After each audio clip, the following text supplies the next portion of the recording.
Hey listeners, tonight we're setting sail for the roughest waters history has to offer, the world of medieval low-rank labor. Not the glamorous, Game of Thrones political intrigue kind, not the knights in shining armor kind. I mean the real, actual medieval commoner, permanently damp, smelling faintly of old lard and very old sewage, bobbing around the castle courtyard in splintery wooden shoes. It's a world where a slightly warm piece of bread was a win, and Tuesday was statistically more likely to kill you than Friday. So before you get comfortable, take a second to like the video and subscribe, but only if you actually enjoy what I do here. Leave a comment telling me where you're listening from and what time it is for you. Somehow, it's always 2 a.m. somewhere, especially when you're thinking about history this much. Now dim those lights, switch on a fan for that soft, white noise. Get comfortable, and maybe tuck your feet in, so the imaginary rats can't nibble your toes. They're much smaller now, I promise. Let's pause for a second. Have you ever wondered what life actually felt like when your biggest annual holiday was watching the Lord not drown while fishing? Was your paycheck, which was usually just more porridge, worth inhaling the noxious fumes of 1,000 forgotten dinners? Did they really have to clean everything with only sand, lye, and a desperate dream of a clean future? And when your job title is literally Gong farmer, how do you even tell your mother? These are the absurd, terrible questions that kept our ancestors awake. Well, not for long. Congratulations. You've just woken up in 1438. You're not a noble. You're not a knight. You're a castle scullery maid, and your first morning task is already waiting for you. The year is gross, the air is cold, and everything is about to go sideways. Gently. Chapter 1. The Unfathomable Throne of Persephone. Hey guys, welcome back to another edition of mildly interesting and oddly absurd history. Tonight, we're about to embark on a journey that starts in a place colder than the middle of a polar vortex, a realm that's darker than the bottom of your laundry basket, and has just as many surprises. So buckle up, because we'll meet none other than Persephone, the former maiden core, as she navigates her new gig as the queen of the underworld. Spoiler alert, she's not handing out free samples of pomegranate anytime soon. But before we dive into this shadowy ride, a quick reminder. If you're enjoying this fun foray into historical oddities, like, subscribe, and drop a comment below. No pressure though. It's not like we're asking you to write a letter of tribute like some medieval serf. Just settle in, dim those lights, and grab your favorite snack, as long as it's not anything too pungent. Now, let's kick things off with a few absurd questions, shall we? Have you ever imagined what royalty might do to unwind after a long day of ruling over the realms of the dead? Or wondered if there's an underworld TikTok where spirits mimic their favorite historical figures, like a modern-day ghostly version of lip-sync battle? And just how many shades of gloom does one actually need to pull off the regal look in the kingdom where the color palette leans heavily on eternal night? Congratulations, you've officially woken up in the year 1350, and surprise, you're now perched upon a rather extravagant throne, carved from smooth, dark onyx. If by throne I mean a glorified seat that feels more like a medieval dentist's chair than a throne fit for a queen. And if you're wondering what the decor of the underworld primarily consists of, let's just say it's less chic Parisian decor and more an overwhelming amount of shadows, gloom, and possibly lingering regret. You take a moment to absorb your surroundings. The great hall stretches before you, vast and silent, cloaked in a mystery so thick you could roast marshmallows over it. The air is heavy with historic melancholy, making even the echo of the last laugh sound like a distant wail of the inevitably long overdue apologies from the living. Can you hear the shuffling of spirits around you? It's like a very moody dance party where no one actually wants to be there, but everyone is pretending to enjoy the ambience of despair. Now, let's talk about that crown of jet and garnet resting on your head. It's not merely an ornamental accessory. It's basically the underworld's take on a headlamp. Because when you rule over such a dimly lit land, shining bright is very much a necessity. Just imagine the practicalities involved. You never know when an impromptu parade of lost souls might need directions to the river Styx.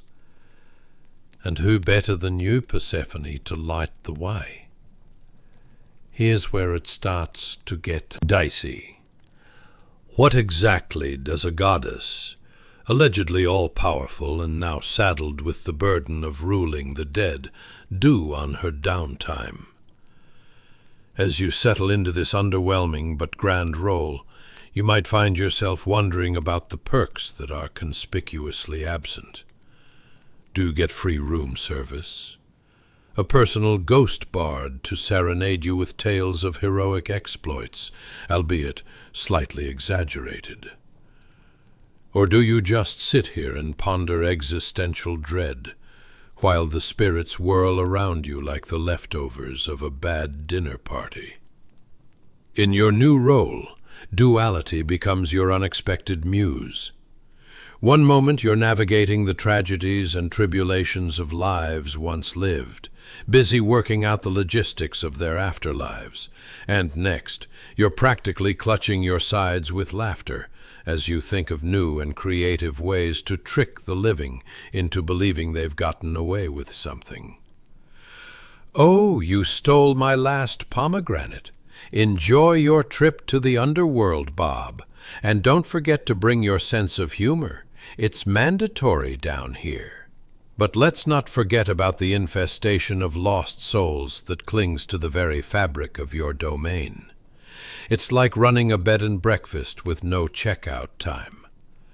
Can you imagine the chaos? One half-hearted attempt to tidy up yields a chorus of complaints. I said I wanted a lake view, and where are my complimentary eternal snacks? And amidst this comedic chaos lies the inherent melancholy. As the queen of the underworld, you're faced with the weight of so many untold stories woven into each shadow. This duality, where you act as both divine ruler and compassionate caretaker, creates a tension akin to trying to balance on a very wobbly tightrope while juggling rotten tomatoes. Who knew ruling the underworld involved mental acrobatics better suited for an overly ambitious circus? As if things couldn't get any more challenging, let's not even get started on the guests. Envision trying to calm down a recently passed soul who insists they absolutely have to get back to finish that 3-hour-long lecture on the historical inaccuracies of medieval history. You can hear them already. But I was only halfway through explaining that serfs didn't have a terrible time. Think of the potential research papers. As you roll your eyes, you realize, yes, some things really do transcend time. Eternal annoyance seems to be one of them. And just when you think you've reached the dizzying depths of your responsibilities, or at least the last bowl of eternal popcorn, whispers fill the hall. Your reputation as both goddess of spring and queen of the night becomes a kind of cosmic balancing act. Can I throw a rave in springtime and still fulfill my underworld duties, you ponder, chuckling softly. Ah, the life of Persephone, queen of duality. A strangely relatable existence, one filled with enchanted absurdity, deep shadows, and an endless supply of comedic moments that haunt the very halls of your underworld. This chaotic mashup is perhaps where the heart of medieval humor truly lies. Even the afterlife isn't immune to the whimsical folly of humanity. So, as your reign over the glamorous yet gloomy underworld unfolds, remember that every dark corner is an opportunity for hilarity, and possibly an unexpected blessing in disguise. Just be ready to laugh through the shadows, because what else do you have to lose except for your sanity while sitting on that throne of uncertainty? And with that thought in your heart, feel the ebb and flow of your new life wash over you like an eerie breeze, bringing with it tales of madness, thrills, and occasionally the smell of something suspiciously like burnt toast. Welcome to the underworld, Queen Persephone. May your adventures be mildly interesting. Chapter 2. The Unsightly Truth of Gong Farming in the Middle Ages. Hey guys, welcome back to another edition of mildly interesting and oddly absurd history. Tonight, we're about to dip our toes into the seemingly less glamorous side of medieval life, one so revolting that it might just bring a tear to your eye, or make you gag. Yes, we're talking about the somewhat notorious profession of a gong farmer. And if you think farming pomegranates is tough, wait until you hear about this gig. Spoiler alert, it has nothing to do with organic food or soothing herbal teas. Now, take a moment to settle into your nighttime fortress. Dim the lights. Grab your favorite snack, though I wouldn't recommend anything fragrant unless you fancy a side of historical realism, and cozy up. Think about it. What would your job description look like if you were a gong farmer? Would it include professional waste remover, or perhaps expert in finding treasures long lost in the muck? Have you ever wondered what types of clothing would be considered business casual when your primary responsibility is shoveling, well, you know, the less pleasant output of your fellow citizens? Do you think they had a dress for success motto? Today I'm wearing my finest straw hat. I can feel the promotions coming. Just imagine the conversations at the pub following a long day. Would there even be a pub? And if there was, what on earth would you drink when you've spent the day knee-deep in, well, something we'd prefer not to mention? Now comes the moment of truth. Congratulations. You've just woken up in the wonderful year of 1350, and, surprise, you are now a gong farmer. Picture this: the sun peeking over the horizon, illuminating a morning more putrid than a week-old cheese platter at a particularly ambitious medieval potluck. The scent? Oh, a delightful bouquet of human waste and something you can only describe as vaguely reminiscent of regret. You step out, boots squelching into the mud, because debris is just another day's work for you. Another glorious day at the office, you might cheer to yourself. Very few people hoping to one day aspire to your lofty job title. Let's talk about the smell, shall we? They say that in medieval times everyone could smell the Gong farmers before they arrived. It's like the world's worst social media reality show, Keeping Up with the Filthy Farmers, where the stakes are raised each day and the prize is, well, still having a job at the end of the week. Not that you could tell if one's status updates were trending. So, Bob, what's your latest accomplishment? Well, I managed to avoid a giant pile of, let's just say, creative contributions from the townsfolk yesterday. #winning. Among your fellow workers are those whose knowledge of hygiene could only be compared to a raccoon rummaging through a dumpster. They weren't exactly living in a world of scented oils and spa days, though if you think about it, a good bath would have been a key selling point for many. Want to spark romance? Try a quick rinse instead of a year's worth of filth. Now your daily tasks involve a special set of tools that would make any modern sanitation worker weep with envy. Equipped with a shovel and a bucket, you embark on your quest with all the enthusiasm of a child sent to clean their room. You wheel your cart toward a pooping pit, yes, the local equivalent of a community restroom, and brace yourself. It's like opening a treasure chest, only the loot is decidedly unpleasant. Today's the day. I can feel it. There's bound to be a gold coin hidden in this mess. Spoiler alert, there rarely was. More often than not, you'd find gnawed bones or small trinkets that someone regrettably wished they had left behind. It's like hunting for Easter eggs in a landfill, only far less rewarding and significantly stinkier. Speaking of pits, let's not ignore the strategic planning that goes into sitting around one of these glorious thrones. You want a good spot, preferably not directly next to the one that gets the most foot traffic. You might find yourself thinking it would be less disgusting to be outside in a mudslide than within a few feet of the place that's the medieval version of a chaotic public restroom. And remember, as a Gong farmer, your life wasn't just about the raw and the repugnant. You also had to contend with potential hazards, like wayward pigs rooting around. Ever find yourself in a tug-of-war over a pile of, let's say, human scrunchies with a surprisingly motivated swine? Spoiler alert, they're not the best roommates.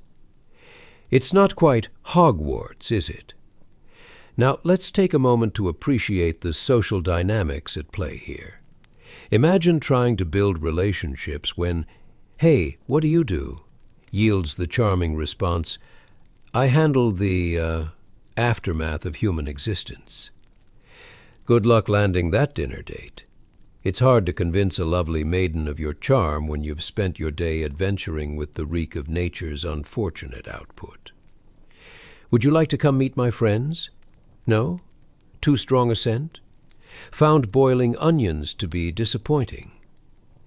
Yet, amidst the trials and tribulations, here's the hidden wisdom. Gong farmers keep society ticking. So the next time you find yourself in a less than glamorous situation, just remember, you're not chin-deep in the finest community muck. Tip your hats to the unsung heroes of the past, because, while it's a job not meant for the faint-hearted, there's a certain magic in mucking through the absurdities of life. You can't make this up. Chapter 3. Charon's Quirky Ferry Ride on the River Styx.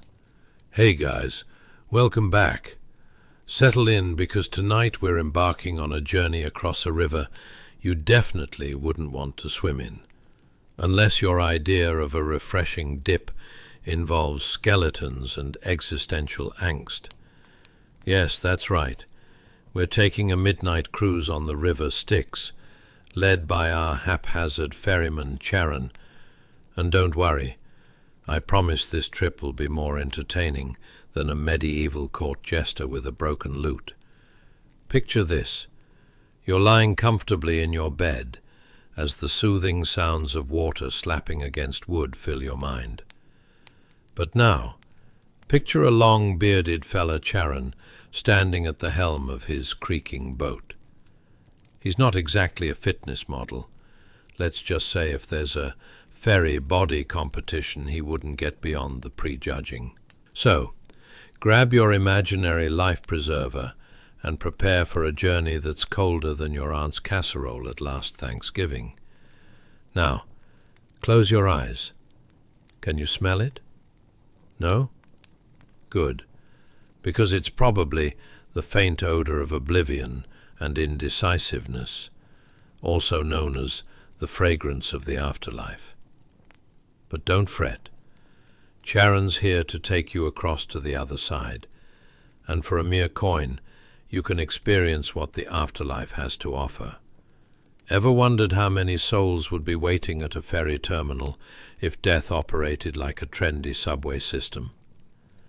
Imagine standing in line while being existentially anxious, maybe even scrolling through your phone for this week's trending souls. As you drift into the realm of the departed, you might ponder some essential questions. What do you wear to the afterlife? Is there a dress code?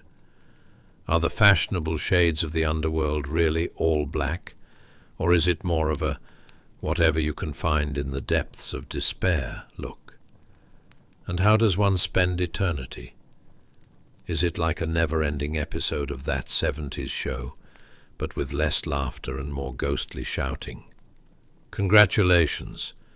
You wake from your not-so-refreshing sleep and find yourself in the year 1350. But there's a twist. Your first errand is to pay your fare to Charon for crossing. The good news is, you've just stumbled into an ambitious waiting line of spirits along the banks of the river Styx, all clamoring for Charon's attention. How's that for a cultural experience? Think of it as a massive DMV, where no one can find parking, and the vibe is definitely more gloom and doom than sunshine and rainbows. Let's examine the clientele. Thin as smoke and whispering in agitation, the souls have developed quite the reputation, with many looking like toddlers who've just lost their favorite toy. Charon, meanwhile, looks like he's contemplating whether life decisions were really worth it, as his ferry seems to creak under the weight of their disgruntled complaints. Remember the good old days when we could just argue about what to name the cat, while still pretending life was all gravy? One soul grumbles, as another soul rolls their eyes in shared exasperation. Speaking of shared experiences, think about what lies ahead. Do you suppose there's an afterlife support group like Souls Anonymous? Picture it, a circle of restless ghouls discussing their inability to let go of their earthly possessions. I thought I could take my favorite hoard of medieval gold with me. Huge mistake. Now, Charon finally starts ferrying souls across the river. But his customer service skills are about as sharp as a butter knife. You can hardly blame him, though. After years of carrying people's baggage, both literal and metaphorical, he's developed a distinct air of indifference that only years of ferrying lost souls can achieve. Next! He barks with the enthusiasm of a cat that's just learned how to say no. Just imagine his expression as another group of unfortunate joggers stumble towards their final destination. Poor souls didn't realize their morning run would come with a side of eternal unrest. As he sculls away, the eerie mist thickens, wrapping around you like an old blanket that smells vaguely of despair and miscalculated life choices. On the banks, anxious whispers circulate. Did you hear about the bloke who stole a rowboat? He thought he could paddle upstream. Such a shame he found himself in the river Let Go. You can almost hear the collective eye roll from the other souls. And what of Karen? As he rows, he can't help but ponder recent clientele. After all, you become quite attached to the stories of your passengers in eternity. One soul might have once been an ambitious knight, conferred with noble duties. Now, good luck trying to convince mythical creatures that chivalry survives beyond the grave. As the boat drifts smoothly on the murky waters, it's impossible not to imagine what happens when Karen finally gets his much-deserved break after a long day. Do you think he puts up a sign that reads, "Sorry, we're out of service. Absolutely no more boat rides until tomorrow"? Picture those souls left behind, crossing their ectoplasmic fingers for a fair return. The clock might not tick in the same way in the afterlife, but Karen still dreams of the finest delights of human existence, like a warm loaf of bread, or perhaps learning how to make great small talk about the weather.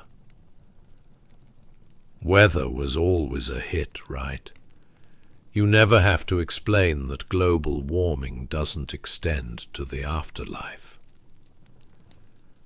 Amidst the gloom and humor, among souls lingering like last week's leftovers, there's a strange comfort.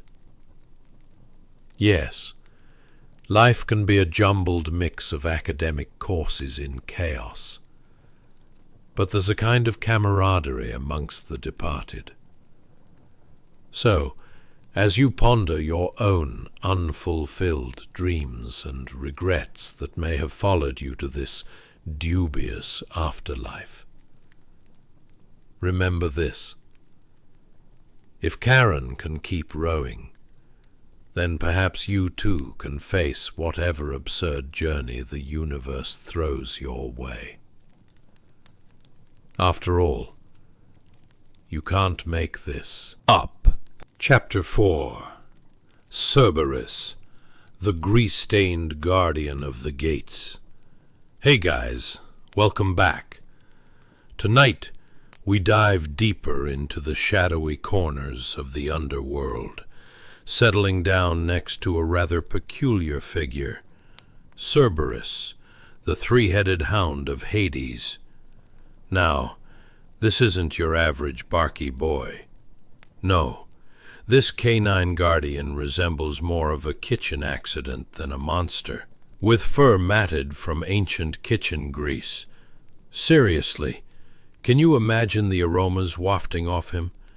He lounges idly at the gates of the underworld. So, settle in, dim the lights, and envision the odd sight of a colossal dog that looks less like a fearsome beast and more like a couch potato basking in a sunbeam, if that sunbeam was slightly charred and questionable. As you drift off, consider for a moment what it must be like to have one job with 3 heads and yet invariably manage to mess it up somehow. Ever wondered how Cerberus takes care of his grooming? Does he hop into the world's largest dog bath, getting shampoo everywhere, only to be told off by Hades for causing a slip hazard? Really, Cerby, I can't have you turning this into the dog days of summer, literally. Let's picture those heads for a moment. Can you even imagine the dinner conversations at home? Hey, head number 1, what do you think about cenotaphs? Meanwhile, head number 2 is half listening, eyeing a stray bone poking out from a pile of forgotten relics. And then there's head 3, drooping a bit and half asleep, dreaming of chasing existential dread instead of souls into the realm of the departed. This job was a mistake, he sighs. Did anyone ever think to ask him if he wanted to be a guardian? I mean, honestly, he probably just preferred cat videos and nap time with some Parmesan on top, rather than wrangling lost souls. Let's delve into what greeted them at the gates of the underworld. Can you hear the creaking gates? They moan and groan as they open, echoing like an ancient door to nightmares and regrets. Picture yourself wandering up to this unwieldy beast, unsure whether you should respectfully bow or just offer him a pizza slice. I'd choose the pizza slice, by the way. You can't go wrong with comfort food. Upon facing him, you can't help but wonder, what's the job description for a 3-headed dog anyway? Is it full-time or part-time? Do they get benefits? And what about retirement plans? Just imagine the employee handbook. To prevent misunderstandings, Head 1 is responsible for guarding the gate. Head 2 handles the snacks, and Head 3, well, he mainly guards the couch. Don't ask. Now, working under Hades might sound glamorous, but let's not kid ourselves. Living in the underworld isn't a picnic at the park. Picture your 9-to-5 on overdrive.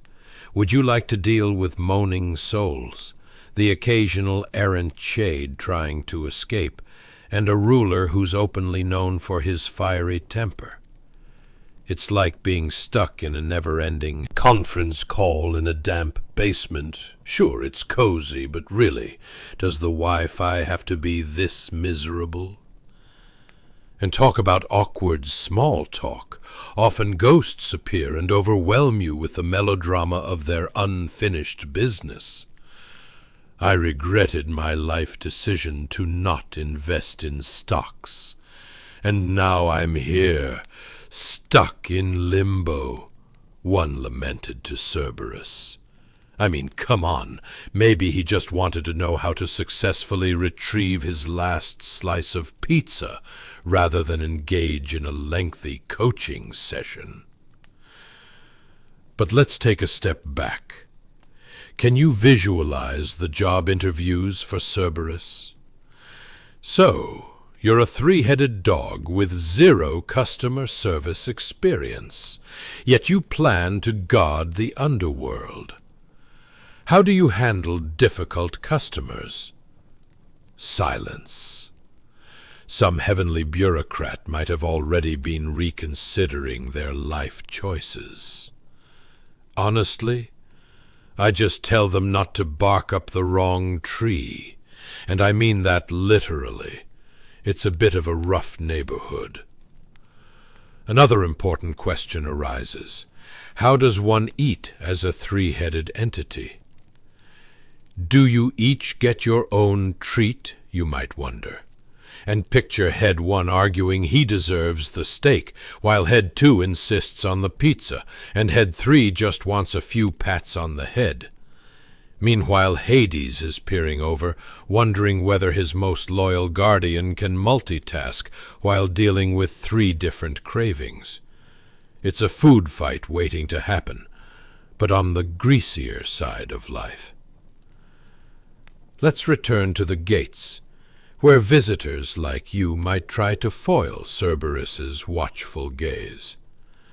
Imagine stepping forward only to hear him utter in a deep booming voice, "Your soul is mine to keep," or not, depending on how you feel about it. Can you even imagine that? A hefty voice, full of gravitas after years of guarding ghosts who could probably beat you in a contest of woes and grievances. They might just give you the "I told you so" look as you ponder your life choices. And just when you think you're about to escape, you'd find that the only way past Cerberus isn't with a clever strategy. It's merely a brisk pace and a prayer. Meanwhile, the big guy mutters to himself, reflecting on what could have been. If only I were a terrier. Oh, the life I could have led. So as you gently lull into dreams, and land somewhere between reality and wicked humor, keep in mind that even the most convoluted jobs can lead us to unexpected encounters with furry guardians. Sometimes it requires humor to wade through life's absurdities, whether you're headlong into work like Cerberus, or just another sleepy soul navigating through the whimsical realm of existence. Chapter 5. The Perils of Indirect Ventilation and Other Jobs You Didn't Want. Hey guys, welcome back. Tonight we're stepping into a time period so pungent you might think a skunk family moved in. The medieval era. Specifically, we're diving into the delightful world of scullery maids, those intrepid warriors of dirt and dishwater.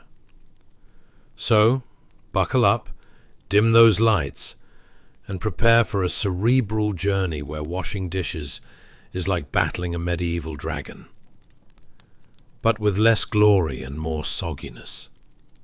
Now, let's talk about your typical day as a scullery maid in a drafty castle, where the only thing colder than the stone walls is the eternal chill of being on the castle's bottom rung.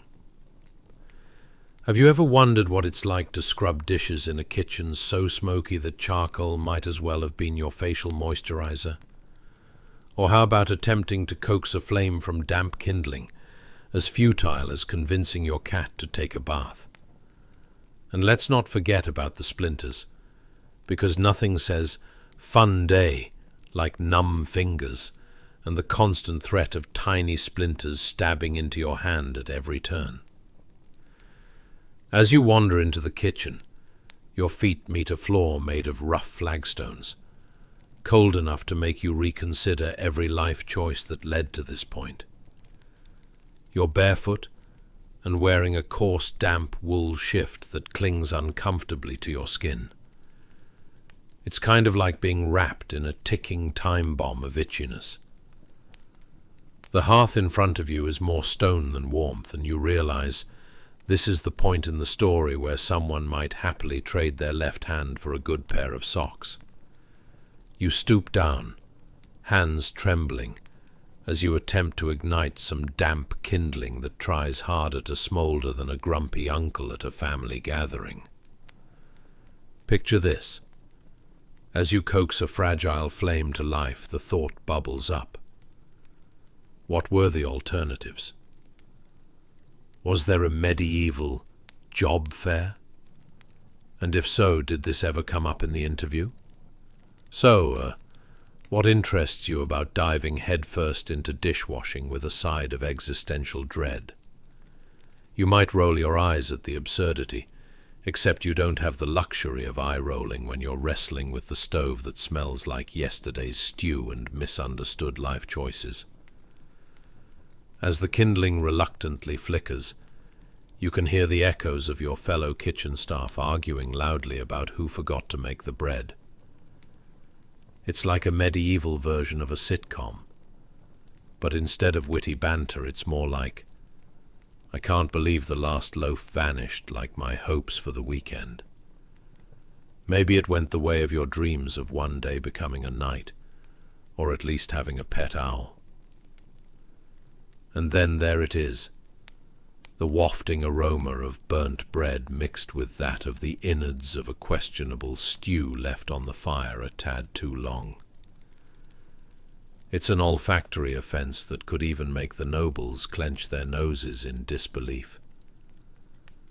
You take a deep breath, or perhaps hold your breath, wondering when someone finally decided that let that stew simmer just a little longer Translated to, let's create a biohazard. Let's pause for a moment. Ever experience a moment in life where you realize you've signed up for something that sounded profoundly worse than it really was? Like going to a potluck that turns into a culinary horror show. "I brought quinoa and seaweed lasagna," says someone enthusiastically. And you're left wondering, as you chew on your contribution of violence against taste buds, if it was too much to hope for pizza. This is much like your role in this smoky kitchen, where everything could so easily go wrong. But wait, there's more. Just when you finally snuffed out the kindling's rebellious nature, a plume of smoke swirls up and engulfs you. Ever see old paintings of scullery maids who looked vaguely happy? Those were clearly painted during a smoke-free moment. You cough and wave your arms, more frantic than a chicken trying to cross a busy street, just as the kitchen door swings open. Surprise! Here comes the cook, appearing like a wrathful god descending from a smoky cloud, ready to lay down the law on who's responsible for the last batch of curdled stew, or worse, the lack of it. Your mind spirals. Could you really get fired for a dish? It's a real possibility in a world where career advancement seems akin to surviving multiple winters without contracting the medieval plague. Probably best to earn your keep by proving you can at least start a fire. If that means fighting a damp pile of kindling like a valiant knight battling an invading army, so be it. As the kitchen staff scrambles, you finally manage a hesitant flicker of warmth from your pile of kindling. Victory! Well, victory as seen through a veil of smoke thick enough to slice with a sword. You realize that your only ally in this battleground of soot, grime, and ill-tempered ovens is, wait for it, hope. Yes, the hope that tomorrow might hold food that doesn't count as an insult to all that is edible. And before you slip into dreams of fighting fires of a different sort, perhaps with a handsome prince nearby, remember this. Just like putting together IKEA furniture, surviving in a medieval kitchen is all about patience, absurdity, and a prayer that nothing flammable catches anywhere near the smoke. Comfortably lulled back into the realm of forgotten, sleepy realism? Good, because in a world where being fired could mean being tossed into the moat, it's always the smallest triumphs, like coaxing a reluctant fire, that can light the way through the darkest stone kitchens. Good night, food fighter. May your dreams be light and your next stew a little less unhinged. Chapter 6. The Maid's Struggle with Water and Gravity. Hey guys, welcome back. Tonight, we're diving into a history that could rival the most absurd reality show, medieval life. Brace yourselves for tales more awkward than a family reunion with questionable meatloaf. We'll focus on our unsung heroine, the scullery maid, and her daily struggle, which is somewhere between running a marathon and wrestling a greased pig. But first, let's chat about how being a maid in a medieval castle might just be the worst job ever. Can you imagine? I mean, if you think your office has air conditioning problems, try hauling buckets of freezing water instead. Ever felt your shoulders scream in protest? Welcome to the world of the medieval maid. So, dim those lights, crank up a gentle fan, and get cozy. Feel free to roll your shoulders, but you won't find any relief. Maybe your life doesn't resemble a medieval drama, but hasn't your morning routine sometimes felt like preparing to outrun an angry mob? What's the etiquette for dropping a muffin? How many times can you hit snooze before it counts as a medieval curse?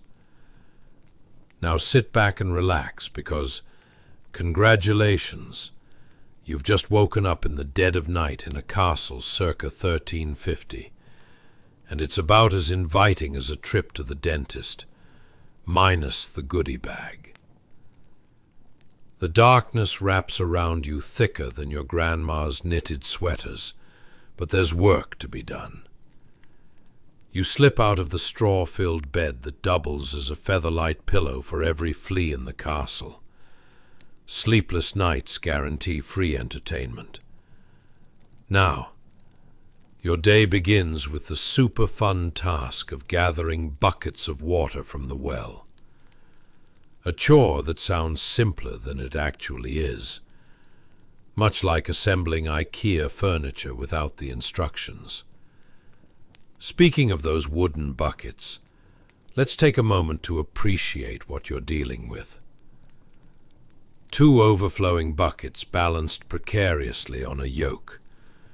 A wooden beam stretching across your narrow shoulders as if it were carved from the budget of a peasant's dreams. Each step across the wet, jagged flagstones is like a dance with gravity, and you're about to tango with disaster. Have you ever tried walking on ice in flip-flops? Now, imagine doing that while carrying the equivalent of 2 cows' worth of water. You tread carefully, but somehow the flagstones are ready to play their cruel tricks. You stumble, and it feels as though the universe has decided to remind you that you are not the main character in this medieval saga. Let's pause for a moment. Ever had that annoying friend who insists on walking ahead during hikes, but somehow they always step right through the muddy puddles? That's the medieval equivalent of your fellow scullery maids, mimicking your every stutter step, turning this early morning excursion into a slapstick performance as you fight not to spill the contents of your buckets. A cascade of freezing water flows to the ground, threatening to put the entire castle staff into a state of panic. Here's an acid test. Can you manage to keep your yammering co-workers from laughing harder than the court jester? As you near the castle kitchen, the ever-present chill seeps deeper into your bones, colder than your last Valentine's Day. The stone walls loom around you like ancient grumpkins, creaking and shifting as though they were about to scold you for your haphazard juggling act. The thought of stepping into that kitchen invokes feelings that could only be described as a weird combination of dread and resignation. What do you find when you open that creaking door? A kitchen alive with swirling smoke like a medieval rave. Only, instead of neon lights, you've got the thrilling scent of burnt bread mingling dangerously with the hints of something that might have once been stew. Yesterday's stew, if there's any justice in this cursed kitchen. And let's not forget that the nobles up above are snoring peacefully, unaware that their morning porridge requires a small army of underlings, all while you risk hypothermia just to keep those grumbling bellies filled. Whoever coined the phrase, "the early bird gets the worm," clearly never had to carry freezing water across a castle courtyard, fighting both gravity and ambition each morning. As you slam the door behind you, the chaotic hum of kitchen life thrums in your ears. A couple of your fellow maids are already bickering over whose turn it was to knead the bread.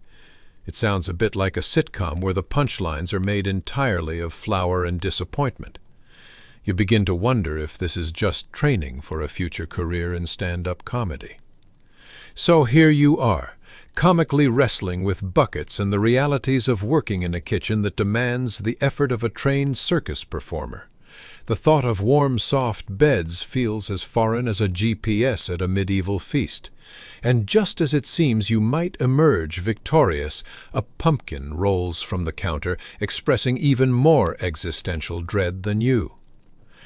In the midst of this medieval chaos, let's reflect. At least you aren't one of those poor Gong farmers we've been avoiding in the realms of history. Your worst fear is merely juggling water and dealing with grumpy colleagues. So remember, the future may hold uncertain waters, but for now, you're living through the absurd and oddly comedic daily hoedown that was medieval life. So, as you drift into the warm embrace of sleep, let the laughter lift you into the air, like a noble chandelier, just not quite as graceful or as free of dust. Good night, brave water-bearer. May your dreams float light on a sea of warm soup, not stew. Unless it's stew made by yours truly, a tad less disastrous, I promise. Chapter 7. The Scullery Chronicles, a sudsy saga of soapy suffering. Ah, the glamorous life of a scullery maid. Picture, if you will, the humbling sight of our heroine, your average medieval maid. Except she's anything but average. Here you are, kneeling over a basin that seems intent on becoming the world's most effective purgatory for pots. Your hands have taken more of a beating than a poorly made piñata at a child's birthday party. Knuckles raw, reminiscent of a superhero's after a particularly intense battle with a wayward doorframe. And let's not even get started on the concoction you're using. A delightfully caustic blend of lye, ashes, and sand. It's like if you took all the worst parts of a DIY cleaning hack and said, let's make it medieval. The water is icy, so cold that it could give a polar bear a chill. If you're hoping for an invigorating experience, you might want to adjust your expectations. You find yourself scrubbing away at pots encrusted with stew remnants that could star in their own horror movie. It's a sticky, gooey disaster, and let's just say those remnants are about as inviting as a public restroom after a medieval feast.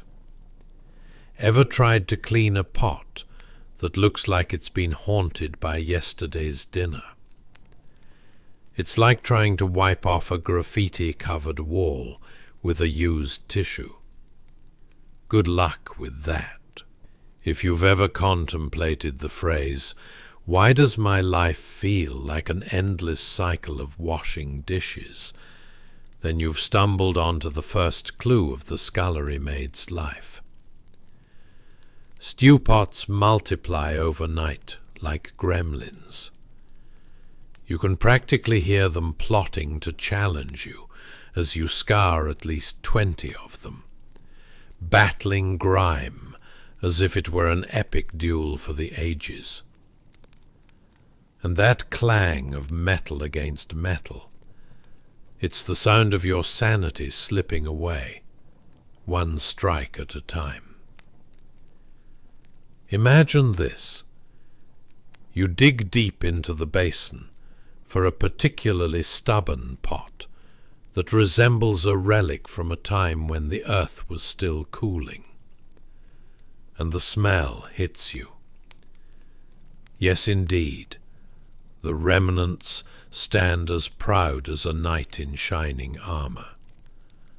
Only, instead of heroic tales, they tell the woeful story of last week's turned stew. Cabbage, meat, or what was once meat, who knows? The unique aroma could be classified as medieval ambrosia, or perhaps a cursed potion gone wrong. Don't forget time management. Just a few more dishes, you think, while the clock mocks you with its relentless ticking, as if it too were a medieval courtier, intent on ruining your day. How does 2 hours go by and I'm still not done, you muse, hands aching. Ever felt that moment where you realize you're in a hamster wheel? Except this one's filled with pots instead of adorable rodents. Yes, that's your reality now. Speaking of distractions, let's talk about the others in the kitchen. Your fellow maids are chattering away like a group of gossipy hens. One is too busy discussing her recent heartache. He said he wasn't ready for commitment, while another tries to convince everyone that beetroot soup could actually bring good luck. Spoiler alert, it probably won't, but at least it will leave a colorful mark on whoever dares to consume it. It's like a culinary game of Russian roulette. And while they're busy trying to bake communal bread with all the finesse of a cat walking on a piano, you're left scrubbing like you're hoping to find buried treasure. Ever feel like you're an unpaid intern at a very dysfunctional kitchen? You're left to think, how did I end up with this gig? Perhaps you were indeed part of a time travel experiment gone wrong. Suddenly, a clang resounds through the air. Is it the sound of hope crashing down? No, it's just your best friend, the soup pot, rolling onto the floor, resigned to a life outside of service. You want to scream, but instead you take a deep, soothing breath, akin to the before photos of those advertisements promising relief from anxiety through inhalation. Oh, the irony.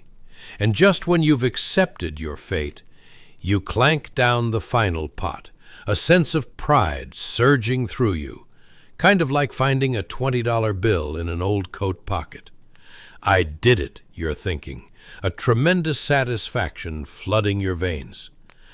Would it kill your fellow maid to spare you some celebratory cheers? Maybe a cheer of despair, even?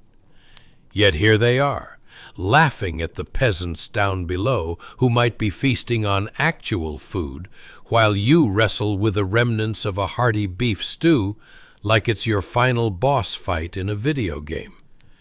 As day turns to twilight, your knuckles throb more than a bard's lute after a late-night performance. You wonder about the noble women living in relative comfort and luxury, eating out of fine goblets, their greatest worry being how to properly balance their headdresses. Honestly, how many styles can they wear before it seems ridiculous? They'll never know the joy of scrubbing a grimy pot, or the sheer euphoria of finally finishing a sink full of dishes.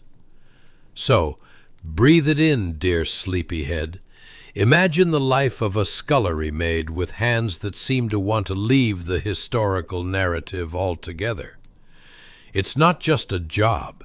It's a rite of passage through hilarity and mayhem, one grubby pot at a time. As the rambunctious energy of the kitchen dwindles down to a manageable hum, you tuck in one last time to greet the silence. Let it wrap around you like a much-needed hug before bed. Close those weary eyes, and know that tomorrow you may again dance with pots and pans in the grand medieval saga of survival and suds. Good night, dear friend.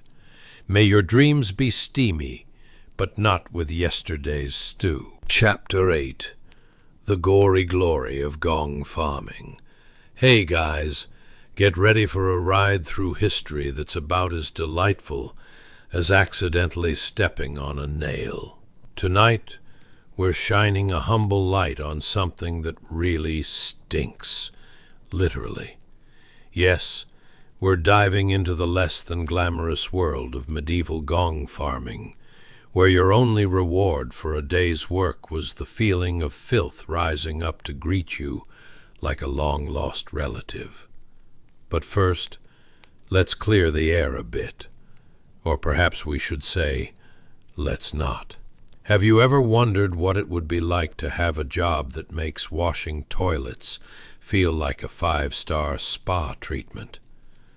Ever thought about what kind of person willingly decided to wade through sewage rather than working in a quaint apothecary? Or, if you were thrust into this world, would you decorate your toolkit with tiny plastic flowers in a cheeky attempt to cheer yourself up? Spoiler alert, you might want to reconsider. So, dim those lights, put on your fan. We're about to get odorously immersive. Snuggle into that blanket, where you can forget about your prompted, uncomfortable decisions. And, as we slip into the high Middle Ages, just remember, congratulations, you've just woken up in the outskirts of 14th century England, where sanitation standards were about as non-existent as a barista serving oat milk. Let's talk about our dear friend, the Gong farmer. Imagine waking up every day, the aroma of rotting vegetables and something unidentifiable wafting through your single-room home. You stretch, only to find that the familiar stench of human waste has become your morning coffee, a bit stronger than you expected. You shuffle over to that overflowing latrine pot, an unmistakable icon of your occupation, as you pull on a pair of disgustingly well-worn leather gloves. As you lean in, your face contorts in horror, or perhaps mild resignation. Who can tell anymore? It smells like a medieval animal house celebrated an unholy reunion right in your kitchen. Now, you're hunched over, scraping away at the refuse like a modern-day archaeologist tasked with uncovering the mysteries of the world's worst garbage dump. Each scrape is accompanied by a flickering, dim torchlight, an attempt to soothe your senses, though the light seems more focused on illuminating your plight than quelling the foul stench. The dampness in the air fights back like a stubborn mule. It's cold and clinging to your skin like an awkward acquaintance refusing to leave the party. For all its glorious charm, the medieval latrine pot is a treasure trove of horrors. Overflowing like the bad juju from a reality TV reunion episode, it invites you into a battle between you and the pungent refuse. Ever tried to cleanse something that looks like a science experiment gone wrong? It's like trying to wipe a salad with expired ranch dressing, messy, challenging, and utterly uninviting. As you gather the gooey, putrid piles, every ounce of pleasant thought evaporates into the stale air. And in a delightful twist of fate, you hear a stray cat in the background, meowing its judgment while perched on a fence. "How dare you complain, you silly human," it seems to say, because honestly, no one has it worse than the Gong farmer, right? At least that cat can trot away after it's finished chasing imaginary prey. And speaking of creeping odors, let's discuss the regulars roaming around town, your fellow villagers. They gaze at you with a mixture of pity and disgust as you carry out the most essential job in their society. You just know they're secretly thinking, "I could never. How does he do it?" But really, they don't get diddly squat about the constant warfare between you and the hefty muck. All they care about is that sweet, sweet sanitation you provide, without a single thank you card in sight. As you scrape the last remnants of sadness from the pot, you momentarily pause to appreciate the artistry of this situation. You are now a real-life Renaissance poet, only without the pay or fame. In a truly poetic fashion, you can almost hear Shakespeare. To clean or not to clean, that is the question. Whether 'tis nobler in the bath to suffer the slings and arrows of outrageous filth. Imagine reciting that as you dip into the muck, but alas, before you find yourself tangled in existential thoughts over your miserable life choices, the portability of your romantic disaster lives on. Instead of the glamorous court life, complete with velvet gowns and dances, you've earned yourself a corner of horror, a place in history aptly dubbed the Gong pit, a title that rolls off the tongue like yesterday's stale bread. As the sun sets in dark, sooty clouds, you yearn for a clean bed and the sweet embrace of freshly laundered linens, not the scratchy, threadbare cloak that smells like a wet dog. Your reality is more likely to resemble a bad compost heap that somehow accumulated a second-hand perfume catalog over the years. Yes, dear listener, as the flies begin their enthusiastic dance around you, and the sun dips below the horizon with its last hint of warmth, you contemplate your choices once more. If you could rewrite history, would you really trade your fate? Just imagine telling your future descendants, "You see, in medieval England, I was a Gong farmer, and I survived the most heroic battle of all, one that smelled worse than an unwashed goat." But then again, you realize you're now so entangled in this life that escaping the smell would be like trying to defend a castle from a catapulted pig. And with that thought, a soft chuckle escapes your lips, a captivating blend of despair and humor, knowing all too well that in this game of medieval life, laughter was the only thing keeping the stench at bay. So go forth, sleep soundly under your warm quilt, dear traveler, and dream of a time when getting dirty pays off in ways that don't involve a shovel and your own personal latrine disaster. Remember, bonny friend, history may be a stinky affair, but our journey through it can still fill you with joy, even if it smells a little off. Chapter 9. The Trials of a Tiny Spit Boy. Hey guys, welcome back.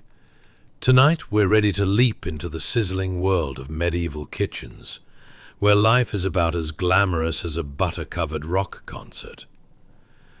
This evening, we're focusing on the essential yet often overlooked role of the spit boy, a young lad stuck turning a metal rod for hours while getting uncomfortably intimate with the aroma of roasted goose and charred ambition.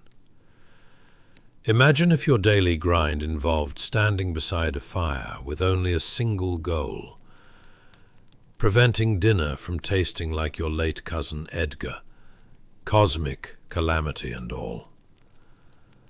But before we embark on this charmingly greasy adventure, a quick request. If you find yourself chuckling more than you usually do at your own jokes, please like, subscribe, and comment. But only if you actually enjoy this. Thank you. Now, let's cozy up, dim those lights, and perhaps fire up a fan, because we're about to navigate the sticky, sweaty world of medieval cooking. Now, have you ever wondered, what if your job was just to stand around a giant fire, sweating like a plump pig at a barbecue? What if your sole responsibility was to ensure that something resembling dinner didn't end up a charred husk? And what if, instead of a modern-day office chair, your throne was an oxen-drawn cart stuck firmly in the dirt? Yes, dear listener, our heroic spitboy is about to face culinary calamity. Congratulations. You've just woken up in 14th century England, where the sun climbs lazily over thatched rooftops, and the air is thick with the smell of roasted meats. Aromatic and somehow vaguely suspicious, like that leftover casserole from last Thanksgiving that you still haven't dared to open. The decor of your new surroundings can only be described with one word: rustic.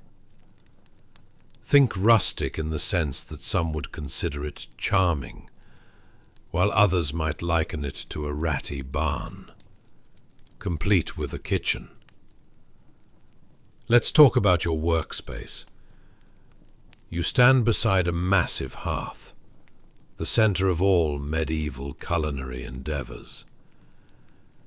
It's less a refined cooking space and more like a claustrophobic, smoky coliseum.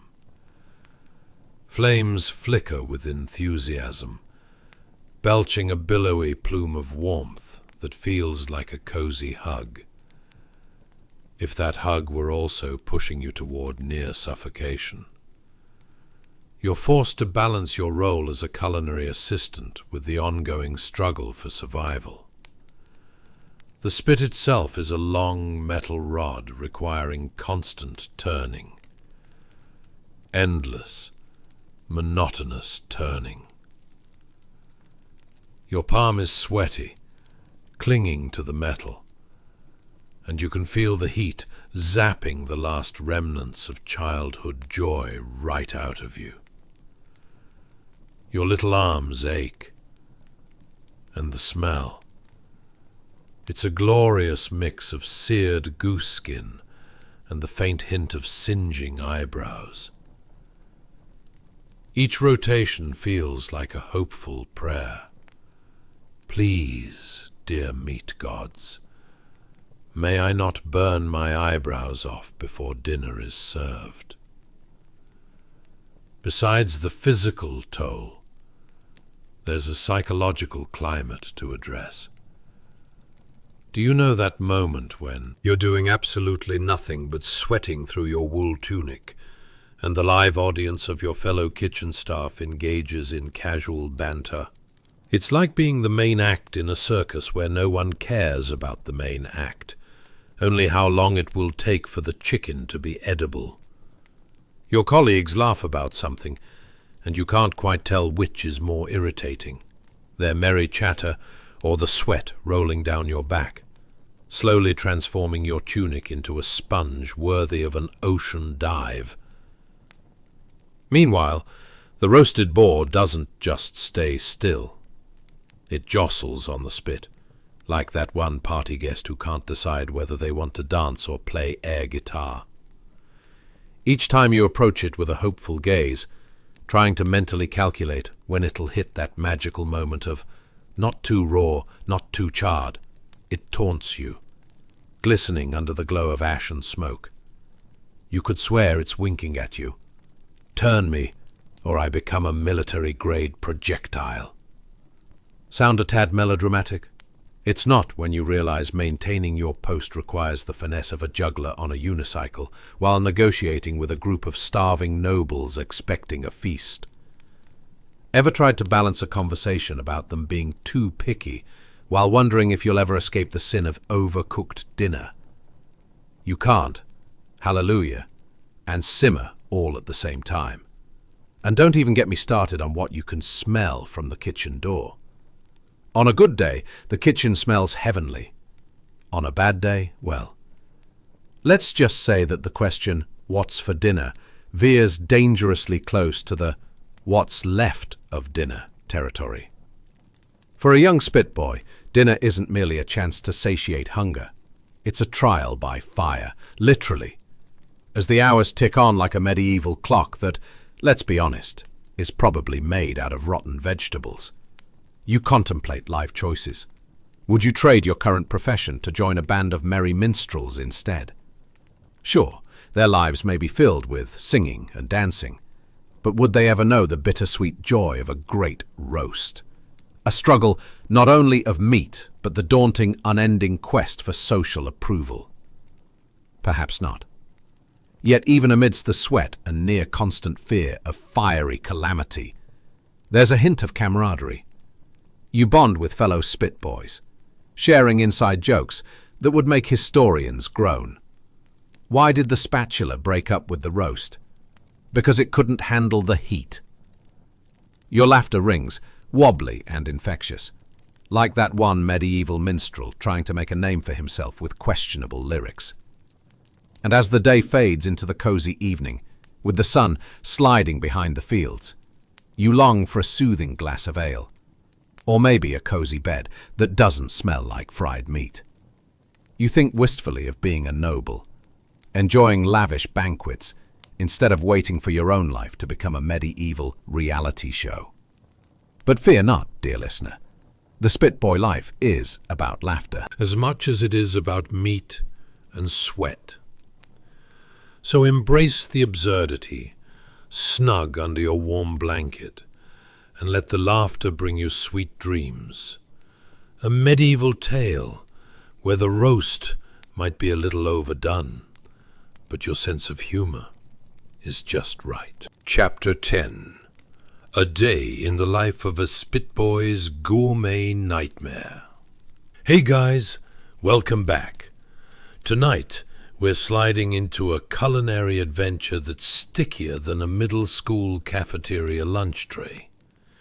We'll be diving deep into the world of the Spitboy, a star of the medieval kitchen who probably had dreams of a future far beyond just turning meat over a fire like a super uncomfortable rotisserie chicken.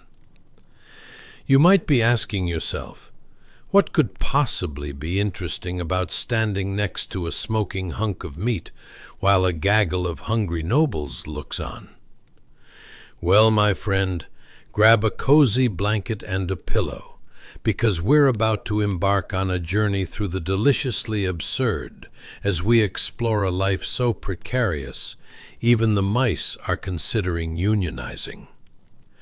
But before we start, how about giving a quick thumbs up to the universe?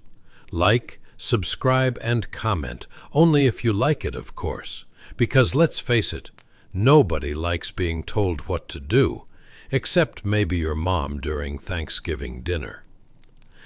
Now, as you get yourself nice and settled, dim those lights, put on a fan, and get comfortable. I'll let you ponder some very pressing questions. Have you ever tried your hand at turning a giant skewer while desperately hoping the boar on it doesn't spontaneously combust?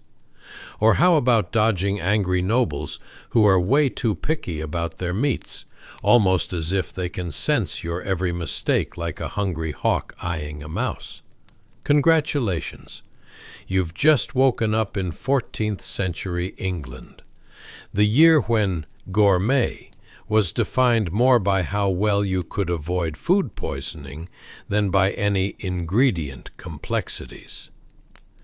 Welcome to a chaotic kitchen buzzing with excitement, where your primary task involves trying not to become a human barbecue while surrounded by fragrant wafts of roasted goose, and let's be real, a hint of fear that everything might catch fire at any moment. Let's talk about your workspace. Picture this, a massive stone hearth that could probably double as a medieval gym, filled with a smorgasbord of scents vying for your attention. A delightful blend of savory meat, crisp vegetables, and a mysterious undertone that can only be described as, "Oops, did someone drop that?" No wonder the locals refer to the kitchen as the Chamber of Health Effects. You're stationed next to an impressive spit, a long metal rod that spins meat slowly over a roaring fire, tantalizingly dripping juices that promise a flavor explosion. The heat radiates like a relentless sun on a beach, only you don't have sunscreen or the option of a refreshing iced drink. Your palms are slick with perspiration, clinging to the spit like a half-hearted romantic gesture. It's not just turning meat. It's a sweaty ballet of desperation, hoping not to burn your eyebrows off while desperately preventing dinner from tasting like foot. Your arms ache, and you mutter optimistic affirmations to yourself. Just keep turning, and maybe you won't end up in the stew pots. The roasted boar, your rotating enemy, is a hefty distraction, trudging slowly and trying to slip away from its destiny. Ever seen a pig stick its tongue out at you? Well, now you can imagine it. Let's not forget about the kitchen's fervent inhabitants. The other staff members gallivant around you, chortling and laughing as you sweat it out. They talk quietly about last night's feast, while you're just praying nothing bursts into flames behind you. Whose turn is it to care, you wonder, battling the inner turmoil of wanting to join in, yet feeling more like a forgotten piñata, waiting for the next meal on the table. Amidst the camaraderie, there's a sense of competitive dread. They throw jokes your way. Why did the spit boy bring a ladder to work? To reach new heights in his career? Ugh, why did you ever start this job? The truth is, every chuckle reminds you of the fine line between laughter and the near collapse of your career aspirations, balanced on a spit that feels like it was designed by a villainous chef with a grudge. Now the air is thick with humor and roast meat, and you're caught in an age-old battle. How to dodge the questioning gazes of hungry nobles, while ensuring dinner stays edible. Ever tried rationalizing with a nobleman whose idea of well-cooked is an elusive holiness? Sir, it's like trying to convince your cat to wear a hat. You feel the pressure mounting as the hour gets closer, and there's the sensory overload. The crackle of the fire is like an enthusiastic conductor, leading a chaotic orchestra of sizzling sounds, while the delightful aroma keeps reminding you that you're not allowed to taste anything. Your stomach growls resentfully, as if saying, "A bite of that roast isn't too much to ask." The answer, of course, is an emphatic yes, but let's not ruin your career over something trivial like hunger. As the sun dips low over the horizon, you think longingly of escaping this existence, to join a band of rebellious mischief-makers, strumming lutes and avoiding roasted rats at all costs. But something keeps you there, a sense of belonging, of enduring the absurdity, together with your fellow spitboys, making each other laugh, and somehow avoiding that dreaded fate of becoming dinner. So as the shadows lengthen and laughter echoes in the fire-lit kitchen, remember, even when your job feels like a comedic tragedy, you're part of a tremendously ridiculous story, where even the meat has its own tale to spin. Revel in the idea that tomorrow could very well be another chaotic shift, one where you might actually emerge victorious. Metaphorically, holding the spit like a heavy medal of honor, exhaustion settling in like an old friend. And trust me, this is just the beginning. Keep your senses alive, dear listener, as the night unfolds, and let the hilarity of medieval life mingle with the sweet feel of cozy rest. Chapter 11. A deep dive into the life of a gong farmer. Hey guys, welcome back. Tonight we're plunging into a role so essential, yet so utterly thankless, it makes modern office jobs look like a vacation on a sunny beach. That's right, we're talking about the unsung heroes of the medieval world, gong farmers. You might be wondering, what on earth is a gong farmer? Well, think of them as the original waste management workers, except instead of trucks and uniforms, they're armed with little more than a shovel and a strong stomach.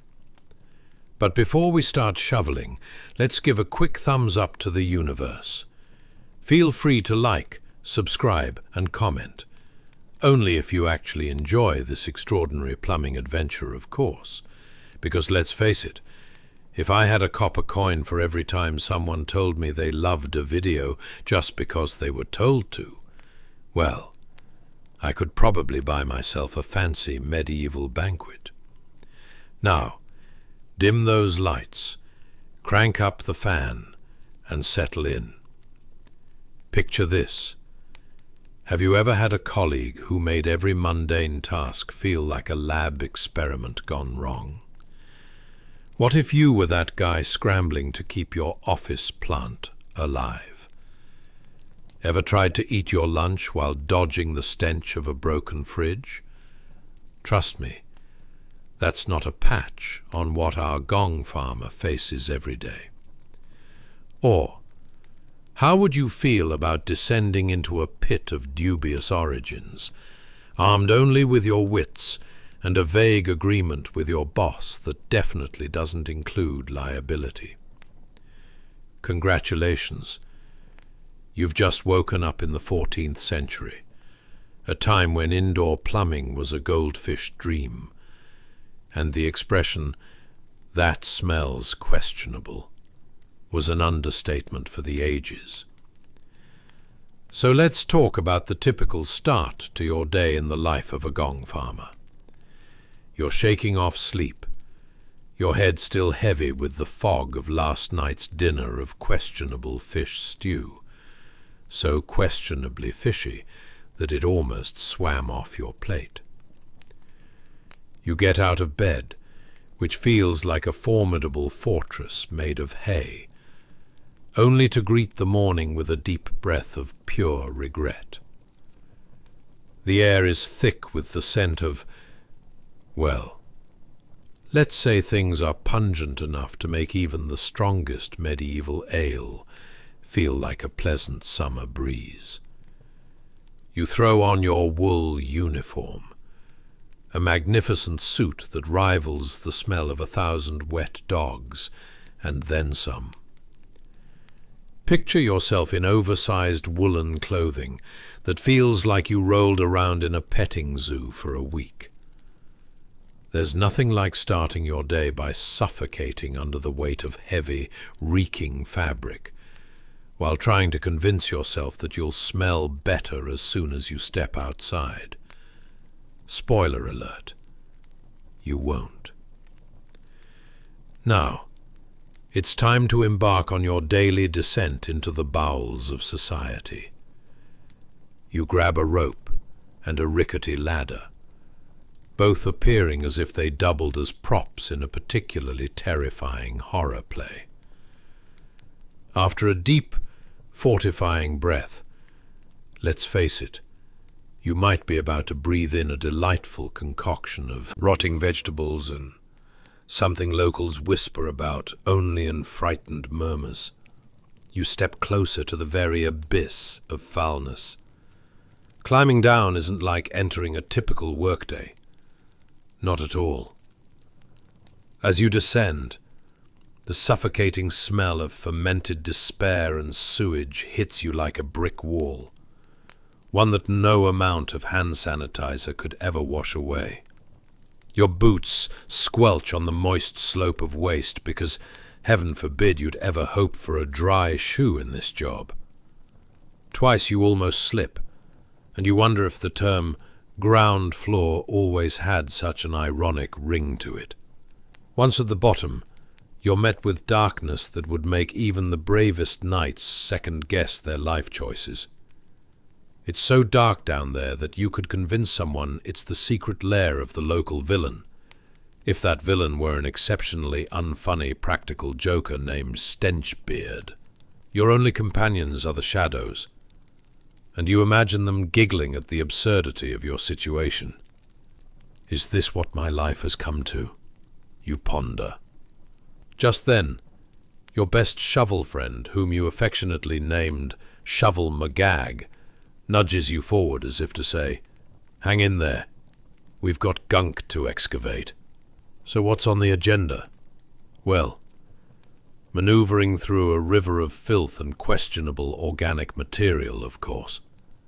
Picture yourself shoveling away volumes of refuse. Now that's some good cardio. Ever tried to do squats while holding a shovel filled with what can only be described as superbacteria buffet? You're not likely to achieve your fitness goals in those conditions, but you could definitely win some sort of medal for bravery or sheer lack of personal standards. As you toil away, you ponder the life choices that led you to this unique career path. Have you ever had those late-night conversations with friends about finding your true calling? I like to think I'm like a food critic, but for waste, you chuckle nervously at the irony of it all.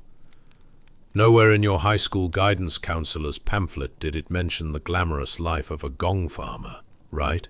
Midway through what feels like a centuries-old horror movie, you hear a flurry of commotion above. One of the noble patrons is demanding his chamber pot be emptied immediately. You can feel the panic ripple through the lower ranks. God save us all, you mutter as you contemplate the immediate consequences of that guy deciding to have chili for dinner. Good luck moving that out of the pit. As you shovel, sweat pouring down your brow in a bubbling stew of despair and atrocious odor, you consider the bright side. At least you're making a living. You're the hero this society deserves, even if no one is likely to admit that over their morning ale. Maybe one day they'll erect a statue in your honor. Behold, the stalwart gong farmer.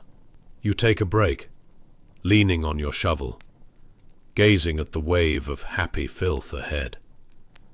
This isn't so bad after all, you tell yourself, knowing full well the spaghetti-like noodles of not-so-cheery realities might just be bubbling beneath. So there you have it, folks. Life as a gong farmer. A role more noble than the exalted knights, with far fewer accolades, but infinitely more layers of complexity and odor. Rest soundly knowing that even in the realm of medieval history, someone has to take care of business. Even if that someone is, well, you.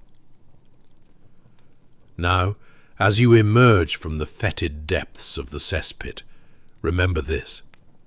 There's always humor mixed in with the muck, and it's vital to hold on to that laughter, even when you're literally knee-deep in the worst job imaginable.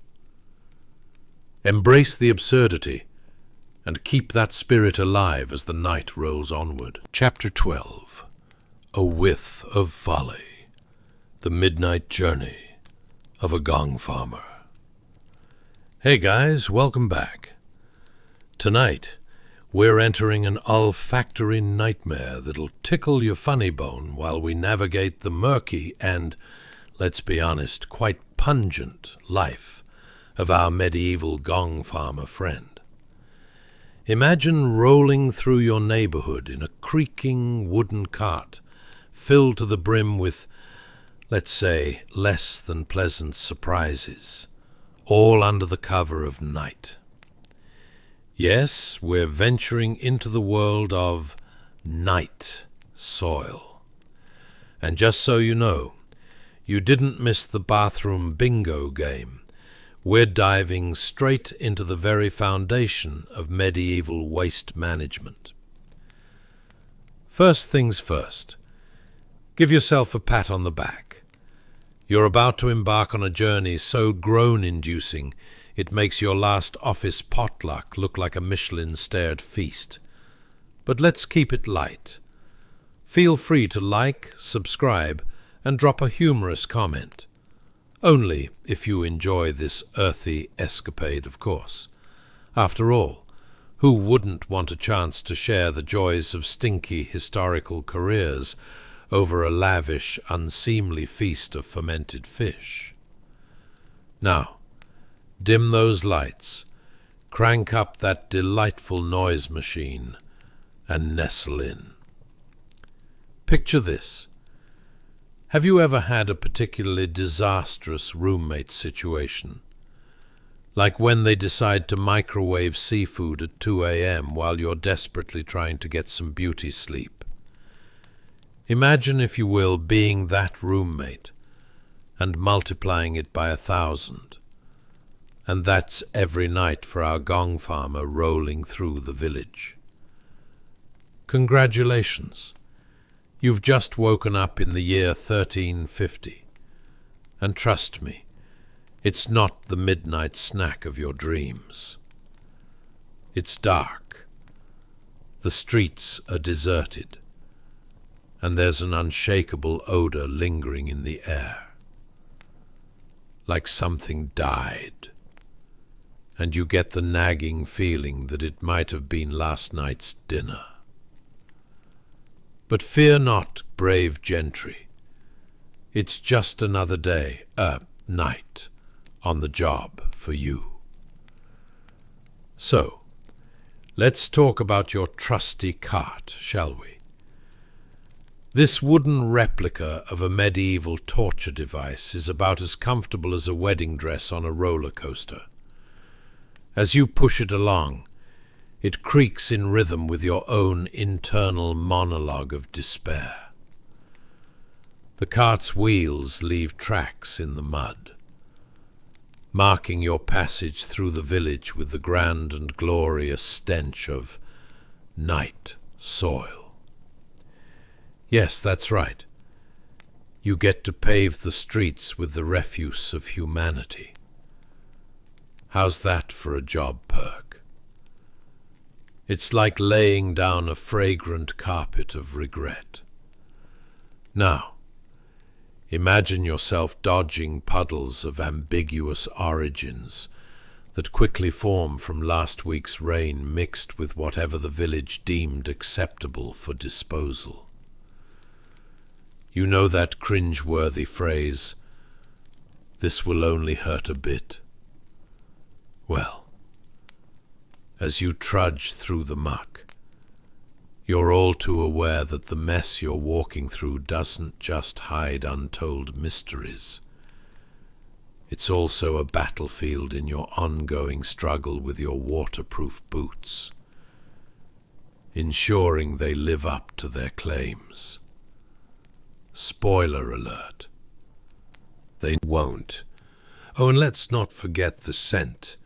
The air behind your cart visibly wilts, like the plants in your neighbour's yard that haven't been watered since the last moonlit maiden dance.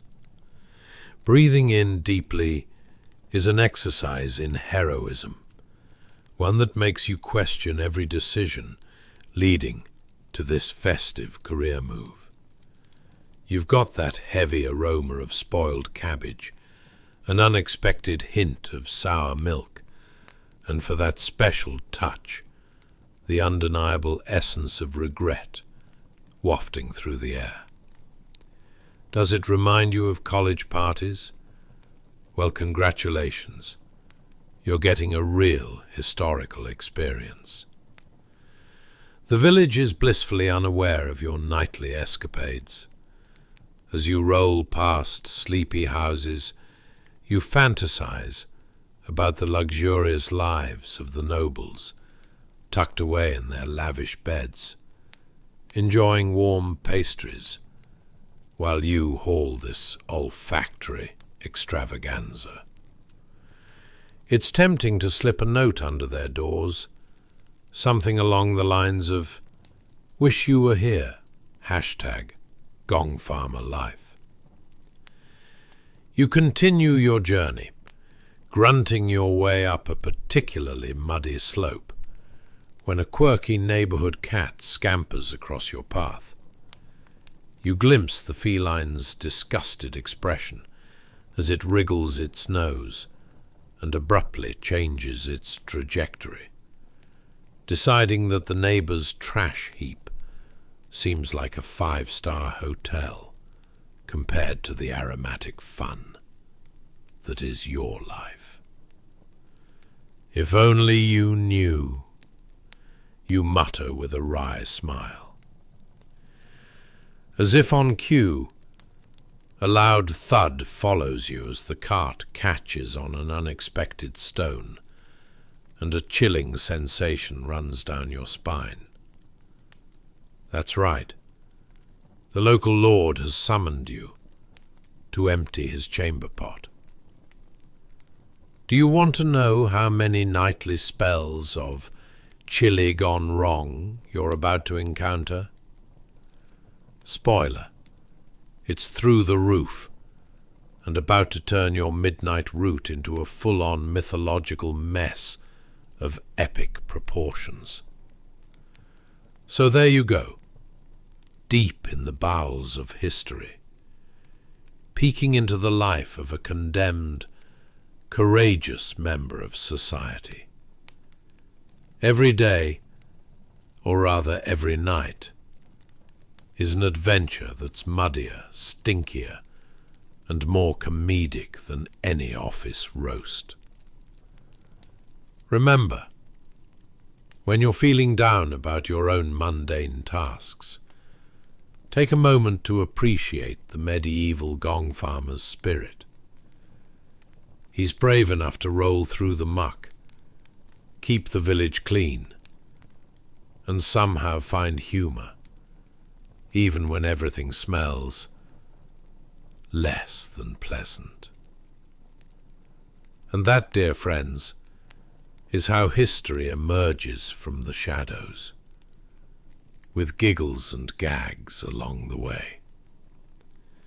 So as you drift off into slumber, envision our hero's nightly adventures, and may your dreams be infinitely less odorous.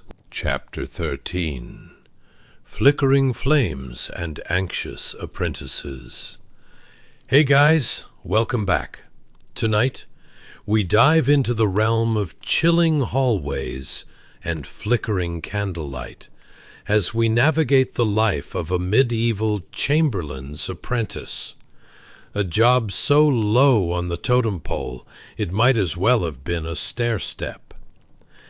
Imagine yourself traipsing through stone halls colder than a winter morning with your lovely ex, only to find an ice cube tray lurking around the corner.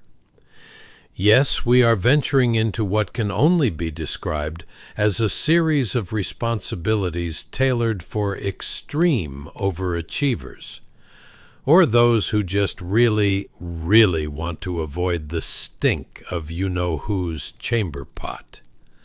Now, take a moment to give yourself a light pat on the back, my brave historian, for successfully choosing to explore Dutch ovens and drafty halls rather than your favorite streaming show for another night in. But hey, only if you actually enjoy this little journey. And if you find a chuckle or two along the way, pretty much guaranteed with tonight's escapade, don't forget to like, subscribe, and drop a comment. So, kick back, dim those lights, maybe crack a window to cool down the impending sense of discomfort, and let's get comfortable. Have you ever faced an awkward situation, like stepping into a room with a fire alarm blaring while everyone else is calmly enjoying their snacks? Now imagine if that room were made of stone bricks, had long shadows lurking in every corner, and required you to stand there flickering candle in hand, all while trying to remember that focus was pretty much the only thing keeping you from the medieval equivalent of being grounded for life. Congratulations!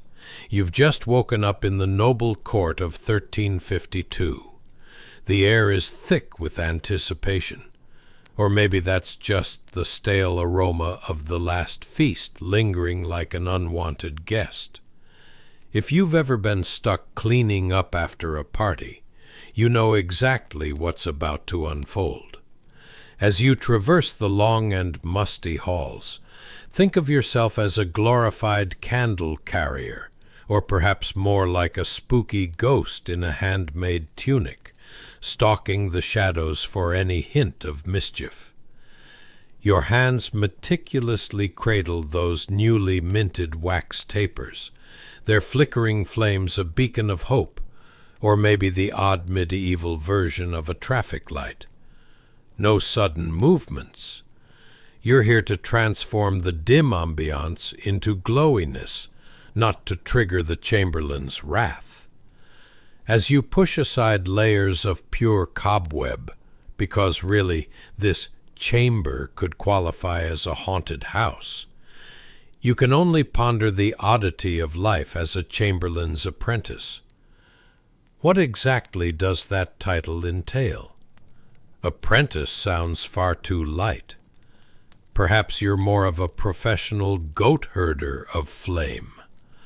Ever tried to explain that job description to anyone in a modern office space? You see, my background is in enhancing illumination while dodging the occasional dropped chamber pot. And trust me, the indoor air quality leaves much to be desired. Your small figure melds with the shadows, a walking cautionary tale against too much candlelight, like a less fashionable version of a human torch. Each time you gingerly replace those witless conical stubs, your candlelight corpses from last week, you can almost feel the snarky stares of the nobility on the other side of those grand doors. You know, the ones basking in soft feeds of the latest court gossip, while pinching their noses at the smell of last week's stew boiling over. But the Chamberlain's knowledge is what got you here, and why you need to stay unseen. You've learned to observe the minor details. There's a certain pride in noting out-of-place objects, even if that object happens to be your own dignity. There's a shriveled, rotting cushion over there, drifting dangerously close to the fireplace. And over here lies a weird contraption that looks suspiciously like a medieval prototype of a horse-drawn earwax remover. You raise an eyebrow and think, only here could this piece of luggage make it to the next royal event. Good luck explaining that one. Every flicker of your candles whispers of tales long lost, echoing the muffled giggle of chambers much more light-hearted than yours. You chuckle softly to yourself, chuckling not so sweetly as you steady your hand against the frigid stone wall, anticipating that dreadfully familiar sound. The not-so-distant clattering, like the heralded approach of doom, is charged with orders barking out from the Chamberlain. Suddenly the comfortable dew of the medieval morning turns into a sprint for survival, as you now have to replace candles while dodging the fierce range of his glances. So here you are, part-time flame promoter, and full-time source of cottage cheese anxiety. Every flick of the wick is like a feather crashing on the side of your brain. Will you be recognized for your star performance as the Kingslayer of the darkness? Or will you join the ranks of those who disappeared behind the thick curtains, never to be found again? The suspense rivals any imagination. Frosty, flammable, and thrilling enough to keep your candle-lit heart pounding. Remember, dear listeners, our apprentice is but a flickering ember of courage in a world stuffed with daunting tasks. So when life gets heavy, take a moment to reflect upon those long hallways, and perhaps, If you find yourself in similar shoes, carry your own inner candle. May the flames stay lit, and may your adventures not end with a bang. As you surrender to sleep, conjure visions of stone corridors and layers of responsibilities. Dream sweetly, but not too sweetly, lest you wake up as a complete gummy bear. Until next time. Chapter 14. The Steam of 1,000 Misfortunes. Hey guys, welcome back to another riveting journey, one that's colder than your aunt's Christmas turkey and smells suspiciously like soggy mops. Tonight, we'll walk through the shockingly absurd realm of the medieval washerwoman. Imagine being the person who got up early enough to see the roosters hit snooze, rousing from your dreams not in sumptuous medieval feasts, but with wet rags and soap that probably wasn't even soap, if we're being honest. I bet you're thinking, sure, my life isn't glamorous, but at least I don't have to scrape years of grime off woolen tunics that smell like a goat with a hangover. Do you ever find yourself questioning the seeming futility of adulting? You know, like scrubbing your bathroom just to find a mystery stain you can only assume is some evil beetle's final resting place. Or fighting the ongoing sock war in your laundry basket. Well, tonight might shine a comforting light on your predicament as we explore the difficulties of a washerwoman's life, who probably had more grime under her fingernails than what you have in a season of What's That Smell? So, grab your favorite throw and maybe a snack that resembles actual food, none of that half-eaten pizza from 3 days ago, and let's tumble into the chilly, sudsy waters of medieval life. Will you brave the boiling pots of history, or will you end up as just another soggy tunic floating alongside a suspiciously crumbly loaf of leftover bread? Let's find out. Congratulations! You've just woken up in a medieval yard, and it's colder than your last date's personality. The air around you floats thick with a fog so dense you could lose a poodle in there. But the real star of this morning show is a giant blackened copper pot, more akin to a cauldron from a misfit witch's kit. Just as you thought your coffee pot was a lot to wrangle with, here's the medieval washerwoman, kneeling by a crackling fire that seems to be waging its own battle against the unrelenting cold.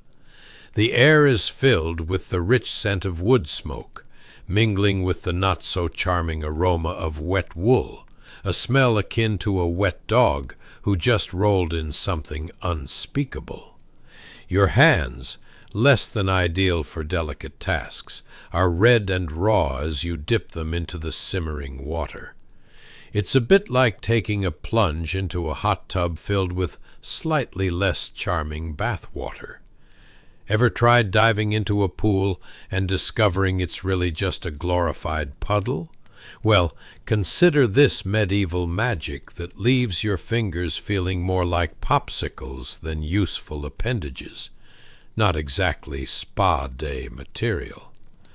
As the steam rises, you're instantly reminded of the trials that befall the poor washerwoman, an unsung hero whose daily grind often included dragging mounds of soiled linens through the muck. While most of us complain about trapped laundry in the dryer, she's out here making several trips to the nearby river, tossing tunics like they're frisbees, all while dodging splashes of cold water that can rival your worst childhood summer camp experience. And no one is singing her praises. Instead, you have the uncanny suspicion that the local gossip train is more alive than your sense of ambition. Let's take a quick detour to consider your modern situation. Have you ever had to shove your laundry basket into your trunk, half sprinkled with rogue snacks, just to avoid the ire of surprise visitors? It's like hiding a time bomb under your bed. Our laundry queen here must utilize all her stealthy skills to remain invisible, while hauling armfuls of fabric through the mud, like a medieval version of a Secret Service agent on a very unspecial mission. As she kneels, the fire crackles and sputters in acute protest. The flames look like they're auditioning for a role in a comedic skit, flickering wildly, creating shadows that could only be improved by a seasoned dramatic actor reading from a poorly written script.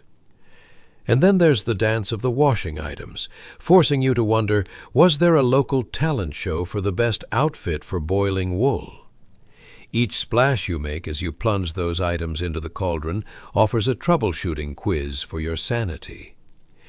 Ever tried washing your favorite shirt after a burrito binge? Yeah, it's all fun and games until you realize you've turned it into a greasy mess of regret. Red, white, and everything in between. But our washerwoman has plenty more to worry about than just culinary spills, like the mystery of washing fabrics that bear the scent of yesterday's unfortunate stew. It's worth noting that for the washerwoman, each weave of cloth carries an untold narrative. Tunics, once worn by noblemen, now set for their next life as dish towels. Imagine the things that must have clung to those threads, not just sweat and grime, but tales of romance, betrayal, and countless runs to the privy. It's like washing the world's longest and most dramatic soap opera, only without the luxury of compelling cinematography. As you kneel beside this pot of hot, bubbling chaos, a thought crosses your mind. If this were a cooking show, you'd be the contestant who tries to prepare a soufflé but winds up with scrambled eggs instead. You can't help but ponder if the laundry has interluded with someone else's dirty secrets. Whoever thought a washboard could be an accomplice in unraveling years of social history? From the crackling of the fire, you can sense a small twinge of camaraderie between all the stains and smells, as if that pot could tell you everything, from who had too much mead at the last village feast to the time that boisterous jester tripped into the muck. It seems life as a washerwoman isn't just about fabric care. It's an endless saga drenched in hearty humor.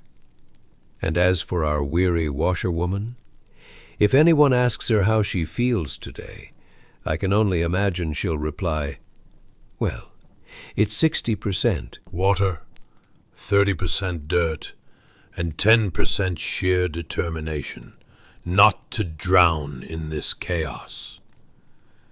As your eyelids grow heavy and the lapping sounds of the cauldron wrap themselves like a soothing blanket around your senses, you can finally let go of the day-to-day troubles and rest easy. May your dreams be as silly as laundry day turned upside down, and may you awaken feeling fresh as a linen sheet, minus the awkward stains. Until next time. Chapter 15 of Suds and Scents. Hey guys! Welcome back to another drift into the whimsical abyss of history, where the smells are questionable and the jobs, well, downright ludicrous. Tonight, we're diving headfirst into the life of a medieval washerwoman, someone whose daily grind involved more soaked linens than an ill-prepared ship at sea.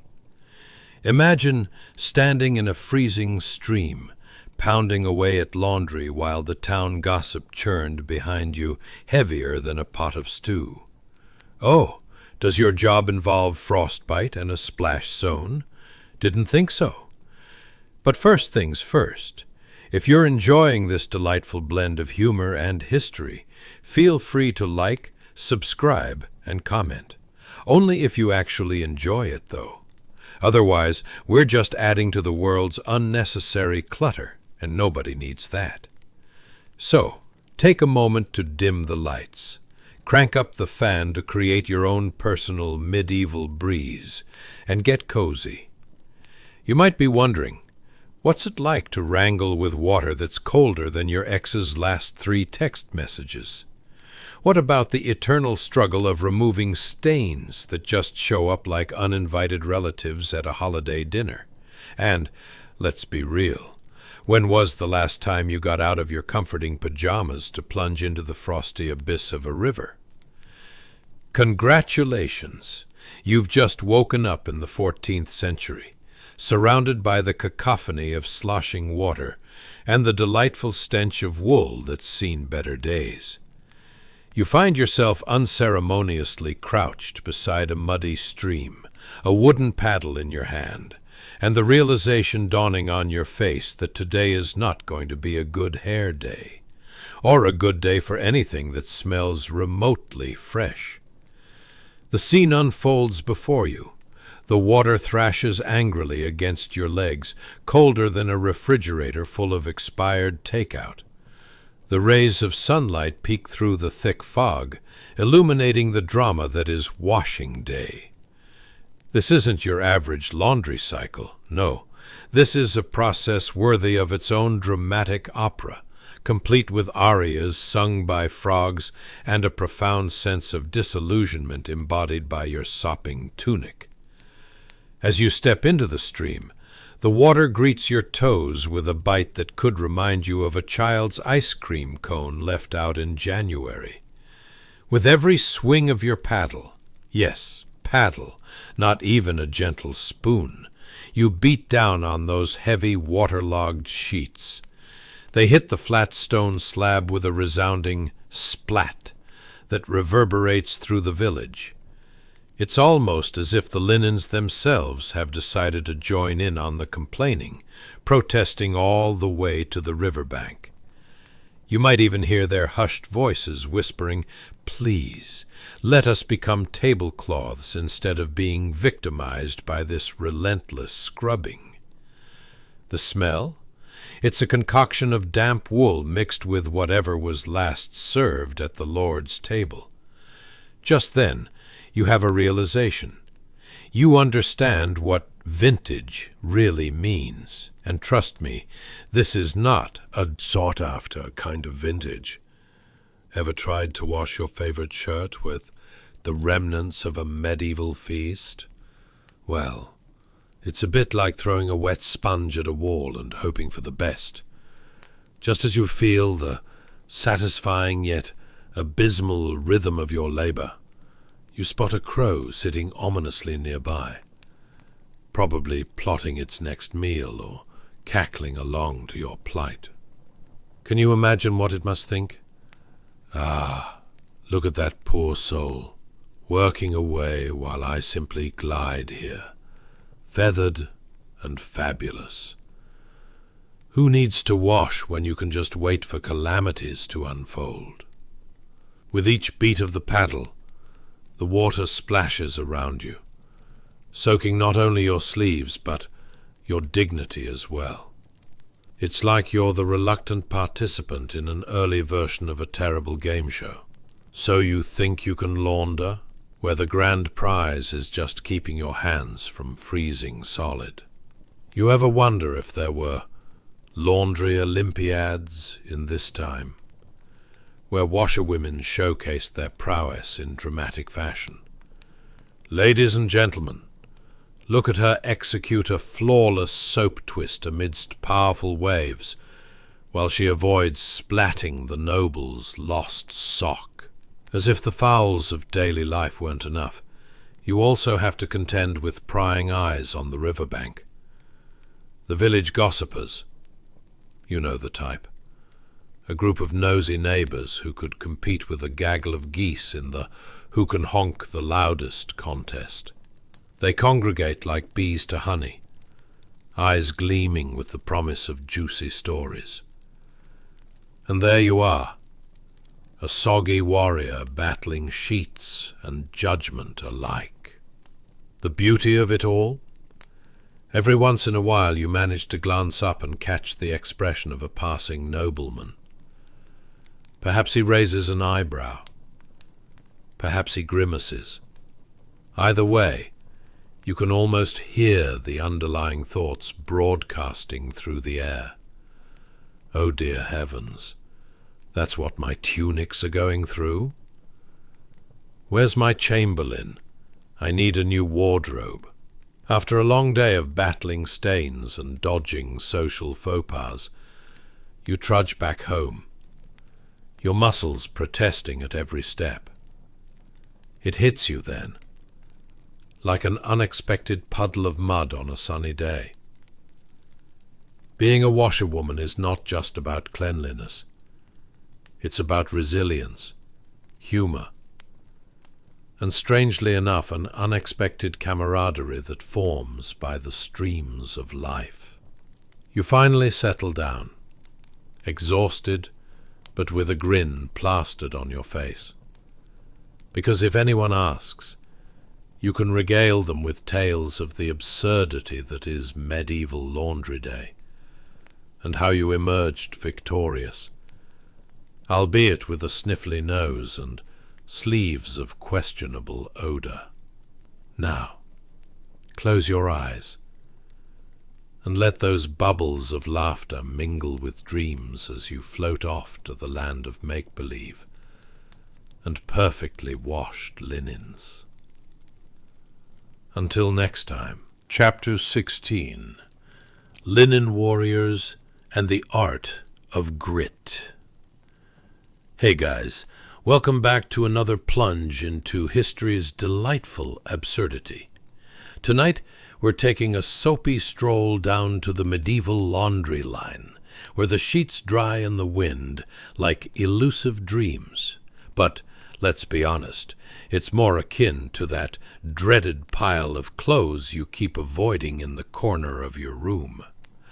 How many of you have regretted that one stubborn red sock in the mixed wash? Imagine the medieval equivalent where your noble lord's favorite linen shirt turns a curious shade of beetroot thanks to your laundry mishap. Oh, the shame! But before we dare to dive into the frustrations of hanging out with laundry rather than friends, don't forget to like, subscribe, and comment. Only if you genuinely enjoy flicking through the pages of history like a light novel, of course. Personally, I prefer my history with a side of irony and a sprinkle of tiny disasters. Now, let's make ourselves cozy, grab a warm drink, dim the lights, and perhaps turn on a fan to simulate that enchanting medieval breeze that's probably serving as a pigeon's favorite restroom. Picture this. What would your life be like if every day involved traipsing through freezing waters, scrubbing sheets soggy enough to rival a shipwreck, all while ensuring your own sense of dignity was somehow left on the riverbank? Congratulations! You've just woken up in 1365, surrounded by the muffled chaos of a medieval village where laundry is not just a chore. It's an epic battle against filth, time, and good taste. The air is filled with the unmistakable scent of damp wool, a perfume that lingers like an unwanted guest at a party. You step outside to discover that rows of freshly washed linens are adorning the bushes and ropes, fluttering in the afternoon sun like proud flags of the scrubbing revolution, at least until the village dogs decide it's the perfect moment to join the festivities. As you set foot in this grand tapestry of laundry day, you start to comprehend just how much effort it takes to transform a dingy rag into a refreshing linen sheet. Remember that stone you used to toe the line between clean and dirty? Well, here it's a full-fledged washing plate. Every smack sends vibrations into the dirt beneath your sandals, which, let's face it, are barely holding back the mud. The sounds of the river bubbling nearby resemble a cheerful symphony, punctuated by the occasional splash as you wrestle with sodden garments. You know what this moment feels like? It's akin to that dreadful moment when you finally pick up a pair of jeans after a week barely glimpsed in daylight. You bury your face into the fabric, hoping for the charming scent of lavender detergent, only to realize it smells a little soggy, much like these linens, which remind you of that late-night snack, too many tacos and a regrettable decision to skip the shower. Yes, you're knee-deep in this process with the sheer bravado of a seasoned soldier, one who just tackled a 2-for-1 burrito deal. Squelching your way through the frosty stream, you beat out those stubborn stains with a wooden paddle, feeling slightly underqualified, yet deeply committed to your duty. If only those stains could sense your determination. It's as if they'd say, "Splattered blueberry pie? Challenge accepted." Ah, the water. It nips at your ankles like an overenthusiastic puppy insisting on playtime. But you're not here for fun. No, no. You're on a mission, like a knight of old battling not dragons, but rather the wrathful grime of medieval life. If only there were a medieval laundry Olympics, where you showed off your skills for the title of Master Washer. We might get some glory from this drudgery. Suddenly, a crow perches above, cawing as if this whole endeavor is nothing short of comedy gold. There she is, tormented by her own sanitary failures, it squawks, and you can't help but think that maybe it's right. If only you could crack a joke back. "Hey, feathered friend, want to swap lives?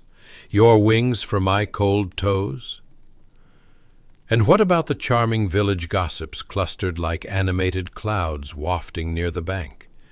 Their judgmental vibes radiate as they squawk whatever scandalous tidbits they might have overheard while you try to succeed at laundry. If you haven't felt the sharp sting of public scrutiny while emblazoned in soggy tunics, have you even lived? The only thing missing is some troubling street performance, juggling dirty socks while riding a chicken, perhaps. Each time you glance at those linen sheets flapping in the breeze, you silently vow to perform a miracle. Get these clean enough to please a noble. But truthfully, the goal here is merely to avoid being the topic of next week's gossip at the local tavern over a mulled mead. Did you see that washerwoman? She tried to bleach his linens, and bless her heart, they ended up a tragic purple.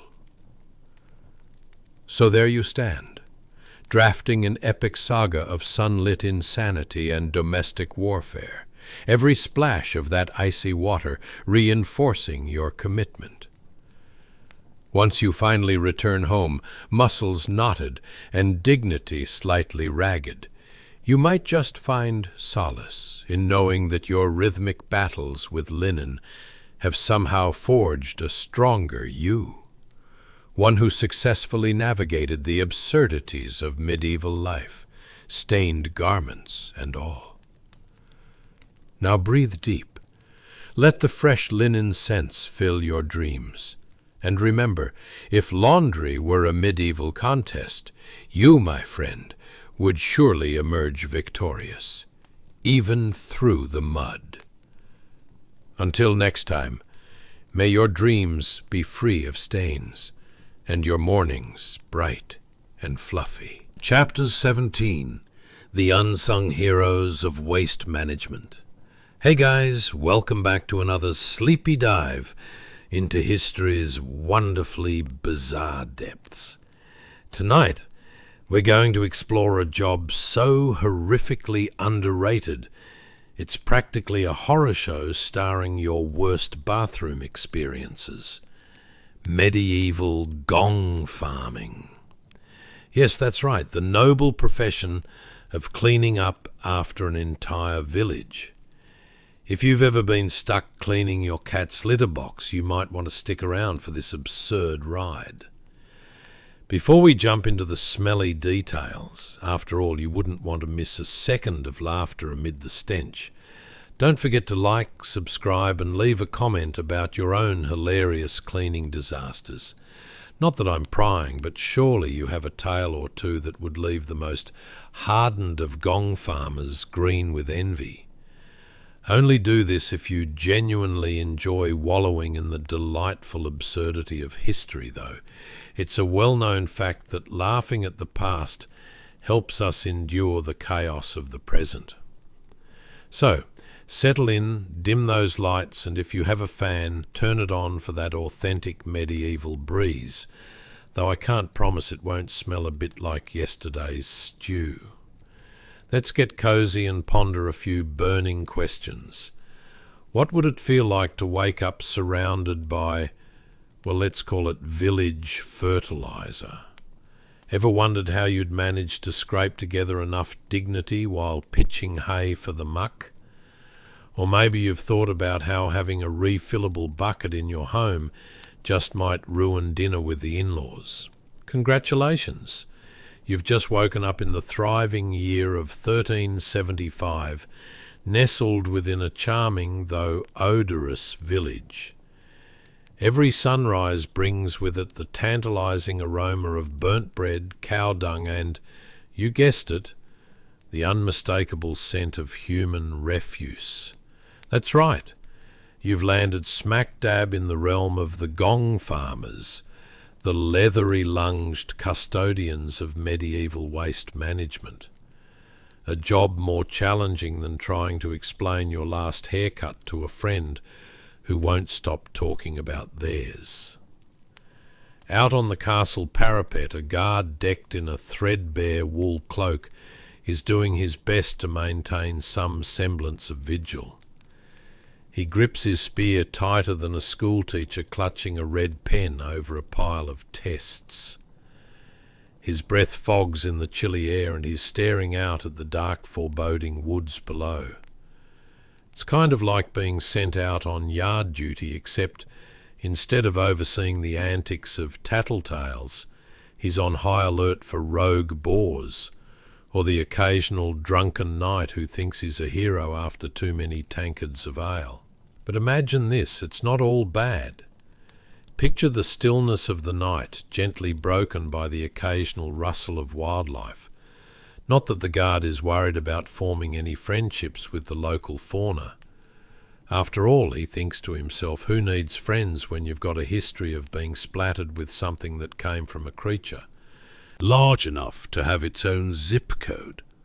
With a nervous chuckle, he realizes being a guard isn't terrifying compared to the reality below. Sure, he stands a chance of facing a marauding band of brigands or, horror of horrors, needing to catch a stray cat who's come to investigate what's for dinner. But down there, in the muck, there are humans elbow deep in their day-to-day, batting away a particularly aggressive chicken, or dodging a rogue piece of content from yesterday's feast. Let's face it, the gong farmer was the unsung hero of society. While others burped in satisfaction after a feast of stewed lamb and questionable vegetables, they rolled up their sleeves to sift through the aftermath, looking for anything remotely resembling sanitation amid the chaos. It's the medieval equivalent of rummaging through your neighbour's recycling bins to find that one bottle you forgot you tossed last week. Much more glamorous, isn't it? You, dear listener, might be questioning whether you could handle such a life, rolling hay instead of rolling in riches. Every dawn you'd emerge with pungent valour, armed with little more than a shovel and a wooden cart, trundling towards the heap that awaits. Imagine the synchronized production of medieval morning coffee indulged in, where citizens sip with joyous absurdity, sipping as though the fresh aroma overpowers the lingering odors of last night's celebrations. "Ah, yes," you'd cheer. "Nothing makes the coffee taste better than knowing you're also breathing in the consequences of last night's pasta." Wouldn't that smell just keep you on your toes? You'd need enough masks made from dried herbs to match a Renaissance fair. Of course, if you're a Gong farmer, it's all about multitasking. Keeping that compost heap from becoming an ecological hazard, while perfecting your stand-up routine for village audiences. So, why did the chicken cross the road? You'd begin. To avoid being a part of this true recycling project. Now, picture for a moment the camaraderie among these unsung heroes. The laughter might be layered on like a sophisticated stew, a dash of humour, a spoonful of wisdom, and perhaps a sprinkle of incredulous disbelief at the absurdity of it all. If you thought attending a family reunion was chaotic, try sorting refuse while your fellows swap tales like rugged poets battling odour rather than dragons. As the sun dips below the horizon, casting strange shadows across the landscape, you'd all share in planning the next round of nightly defence against errant pests, giggling over the adventures to come. Nothing like this moment to remind you that even the most dreaded jobs come with their fair share of adventures, even if that meant pulling splinters from your hands after weekly tasks. So, here's to the Gong farmer, a true champion of forgotten causes. Life may seem grim and filthy, but those who embrace the muck find a unique kind of camaraderie, born of shared absurdities and the musty depths of duty. And when dreaming of their honourable destinies, give a nod to the reluctant protector of civilization's most significant secret. We all have our messes to deal with. Shall we say, they did it for the glory. With a hearty cheer, they raised their shovels high in the air, proclaiming, "For dignity and lavatory duties!" And with every step returned home, they found the strength to laugh at it all. Because if there's one thing Gong farmers mastered, it's finding humour amid the chaos. Now, breathe in deeply. Let those dreamy visions float through your mind, and humour awaits as you drift off, ever grateful that the toilets are a thing of the modern age. Until next time, may your dreams be light and free of undue burdens. Chapter 18. A Night in the Life of a Watchwoman. Hey guys, welcome back to another whimsical jaunt through history where we delve into the absurd, the bizarre, and the mildly interesting details that made life extraordinarily wacky during the medieval era. Tonight, we focus on a job that's less about glamour and more about stealth, like a ninja, but with a tallow lantern and fabulously out-of-style wool garments. The medieval night watchwoman. Picture this: a cozy evening, perhaps a little chill in the air, and instead of curling up with a cup of cocoa, you've donned a heavy wool dress that could double as a sleeping bag if the whole watching the village at night thing doesn't work out. It's a role that requires more courage than trying to sneak past a sleeping dragon. Except instead of fire-breathing beasts, you're dodging the occasional branch and the dreadful odors wafting from the local sewer. Before we venture into the murky details of life in a medieval stone corridor, don't forget to like, subscribe, and perhaps share the wildest job title you've ever encountered in your own life. But only if you actually enjoy this absurdity. It's not like I'm creating your next LinkedIn profile or anything. Now, dim those lights. Maybe turn on a fan for that rustic breeze vibe, though I can't guarantee it won't smell like the last village bonfire. And make yourself comfortable. Have you ever wondered what it's like to patrol a dark corridor, where shadows and the occasional rat are your only companions?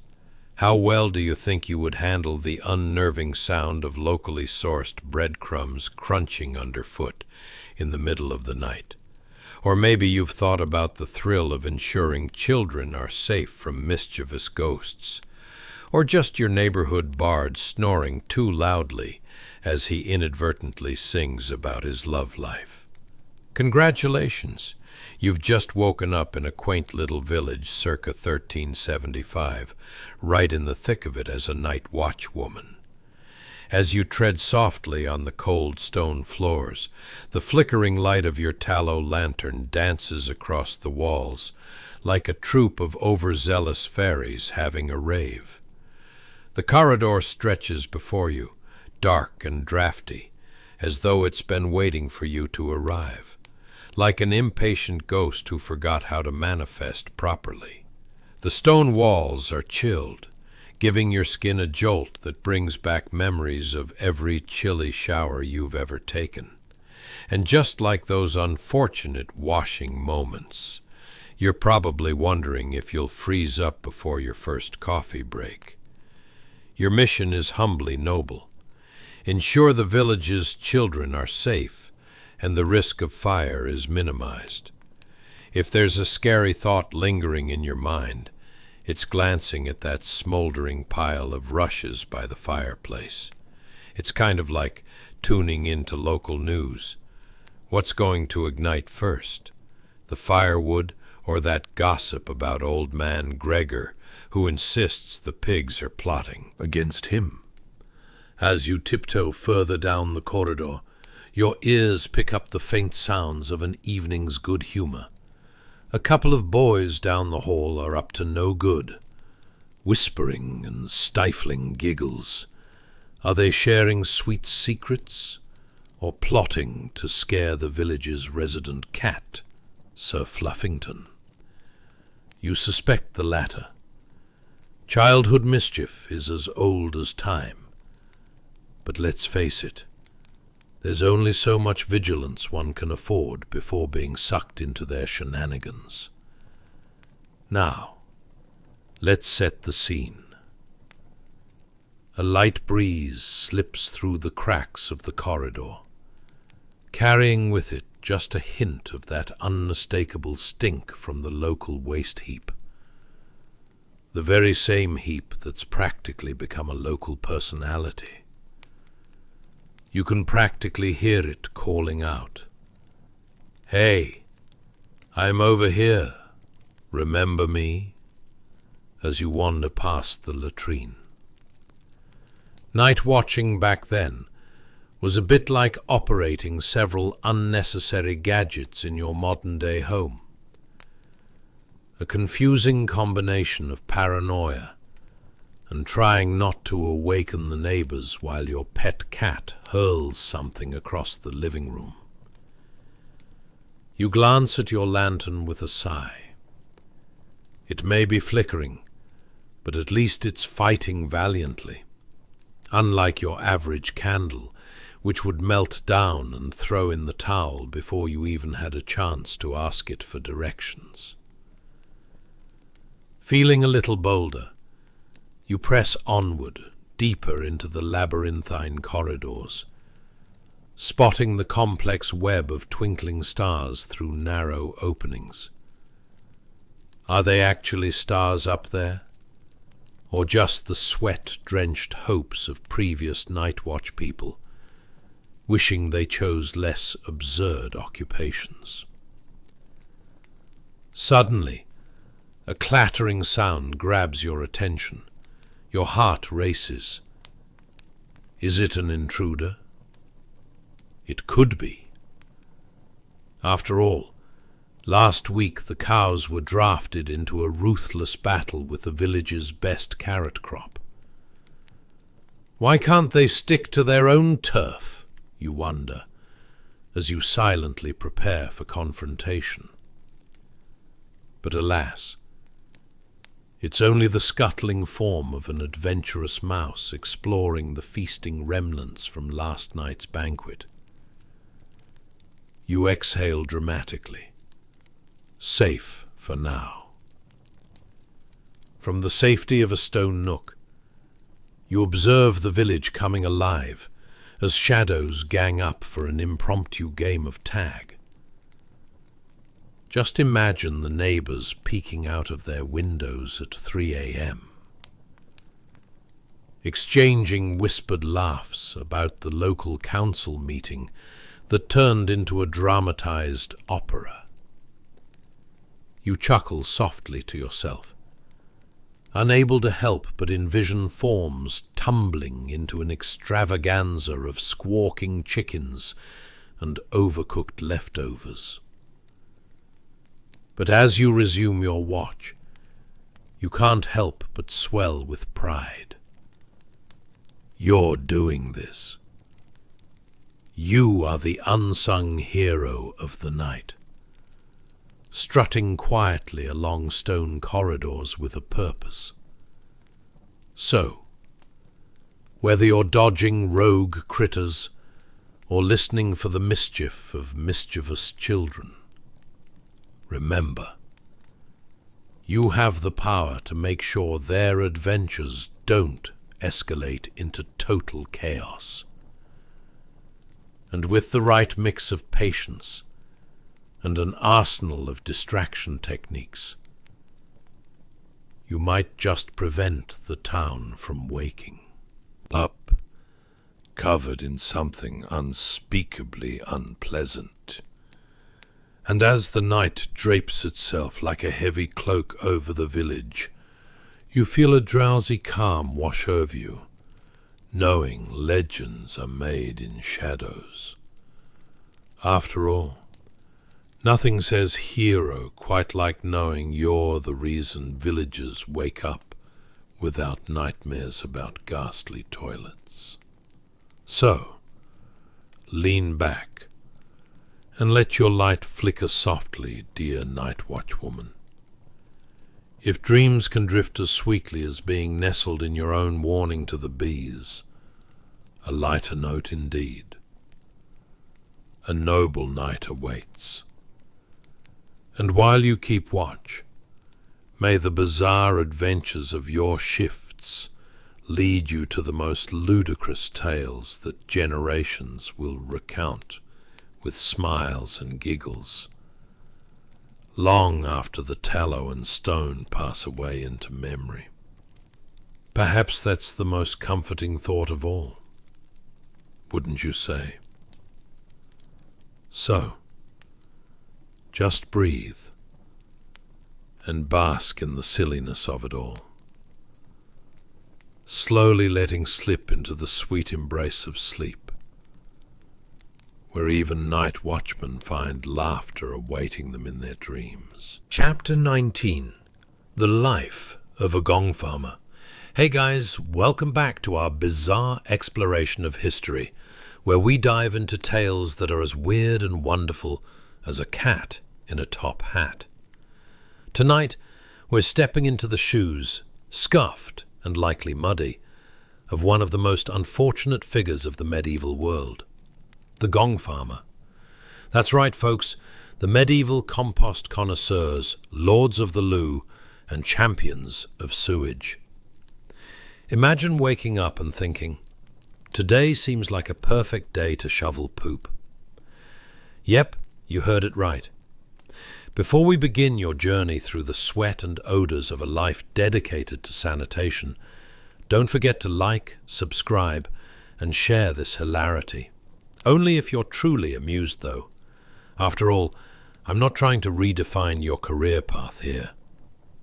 Now, dim the lights, Maybe crack open that unsanitary draught you find comforting and snuggle into your blanket while we ponder some pressing questions about life as a medieval gong farmer. How would you feel about waking up each day to a smell that would send even the strongest of modern noses running? Would you consider this the world's worst reality show, or just a bizarre episode of What Were They Thinking? And why, oh why, did they not invent bathrooms until way too late? It's a bit like finding out your favorite band never learned to play their instruments.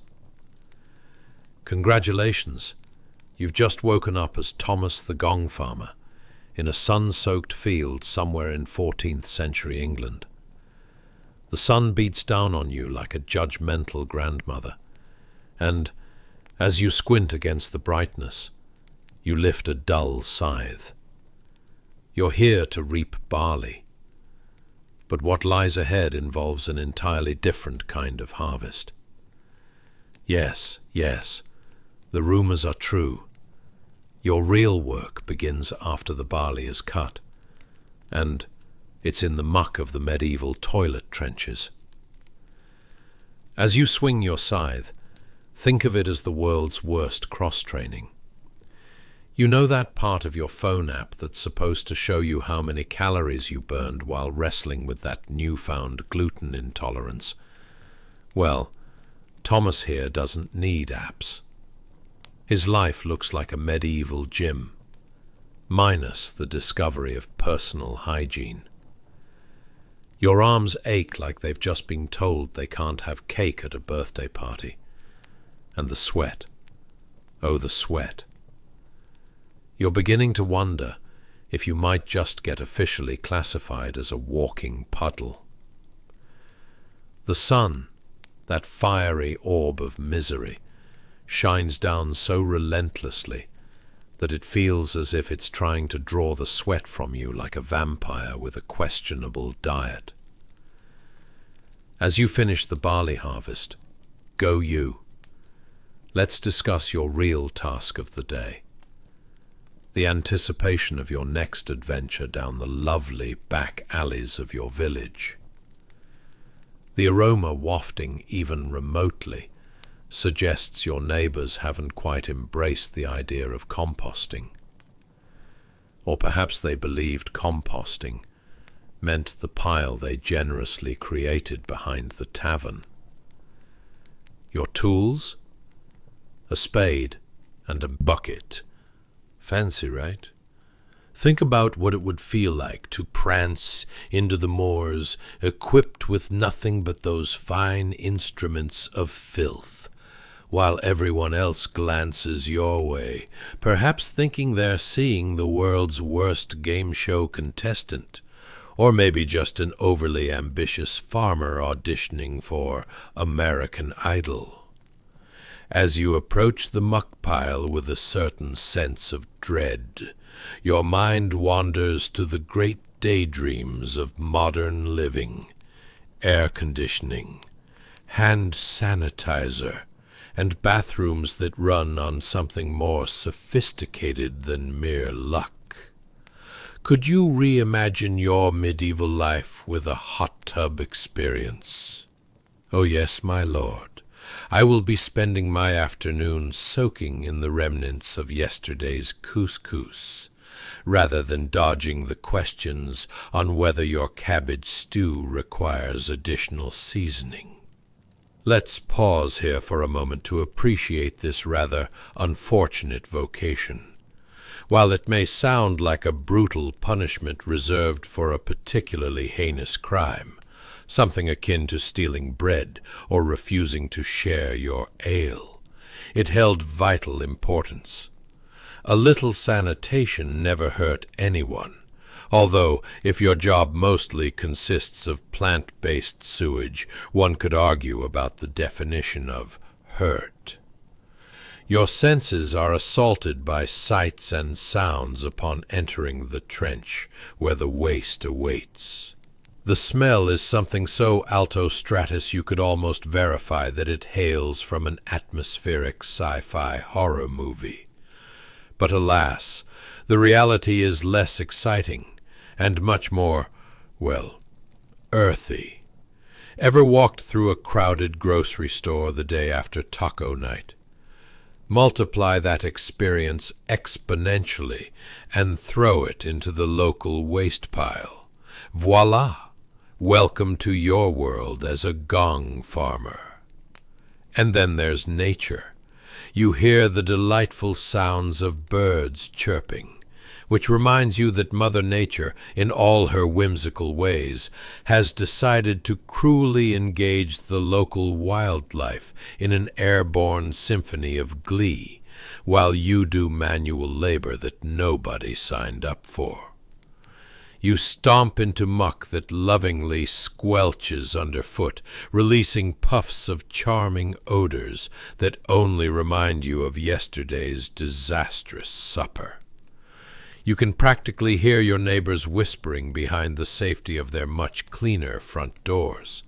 Look at that hard-working man, so dedicated to his craft. They're probably thinking cakes and ale, while you dig deeper into your gooey abyss that makes every rational thought vacate faster than cats fleeing from a bathtub. The pivotal moment comes as you lift your spade, scoop your treasure, and learn that the only true riches you're cultivating today are in the form of fragrant compost. Congratulate yourself. You've become a horticultural superhero, ensuring that this foul matter magically transforms into something the farmers can use. Someone's going to take that muck and grow vegetables, which perhaps makes you the unsung hero of sustenance, or at least the best punishment for vegetables popping out of the ground 10 months later. As the sun sets behind you, you wonder how many other unfortunate souls have toiled in the trenches before you, or will after. Surely, you think, there must have been a time when someone casually whispered, "Would it be too much to ask for a toilet with a door?" And believe me, dear listener, after a day as Thomas the Gong farmer, you arrive at the conclusion that while your job description was less than glamorous, as in decidedly smelly, it played a crucial part in keeping the medieval world in some semblance of order. So rest easy, knowing that, while perhaps not at the top of every career list, your labor assured that the smell of yesterday's cabbage stew wouldn't linger longer than your lingering thoughts about where you placed your spade. But that's enough of medieval muck for today. As you drift off, consider this. Life is truly a series of choices. All of them could land you with a smelly job, or one that gleams with potential. Choose wisely, and may your dreams be infinitely cleaner than a porta-potty convention. Good night. Chapter 20. An Evening with Thomas and Ellen. Hey guys, welcome back. Tonight, we delve into a cozy little corner of medieval life, where the snuggles are warm, the food is, well, let's just say it's not winning any Michelin stars, and the ambience is brought to you by a meager fire flickering in a drafty hut. Imagine this scene. You're huddled close to your spouse, inhaling the fragrant aroma of yesterday's stew, mixed in with the gentle whiff of damp straw. Ah, romance. Before we begin, don't forget to like, subscribe, and drop a comment if you find this charmingly absurd. But only if you truly enjoy this. We're not trying to hold anyone at metaphorical point with a butter knife here.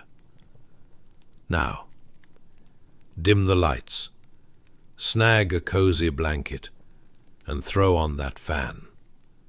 Because believe it or not, the medieval vibe we're about to explore could use a respite from the noxious odors seeping through the walls. Let's set the stage. Imagine what it's like to nibble on hard bread while your stomach grumbles louder than a fellow peasant's complaint about the Lord's tax. In this cozy serenade of exhaustion and survival, there's Thomas and Ellen. Newly married and fortified by a love determined to combat the perils of medieval life, they sip together in their little abode, warmth emanating from their shared body heat rather than any functional fireplace.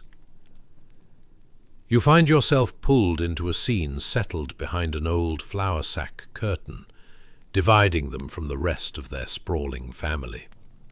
A veritable medieval soap opera unfolding just a few feet away.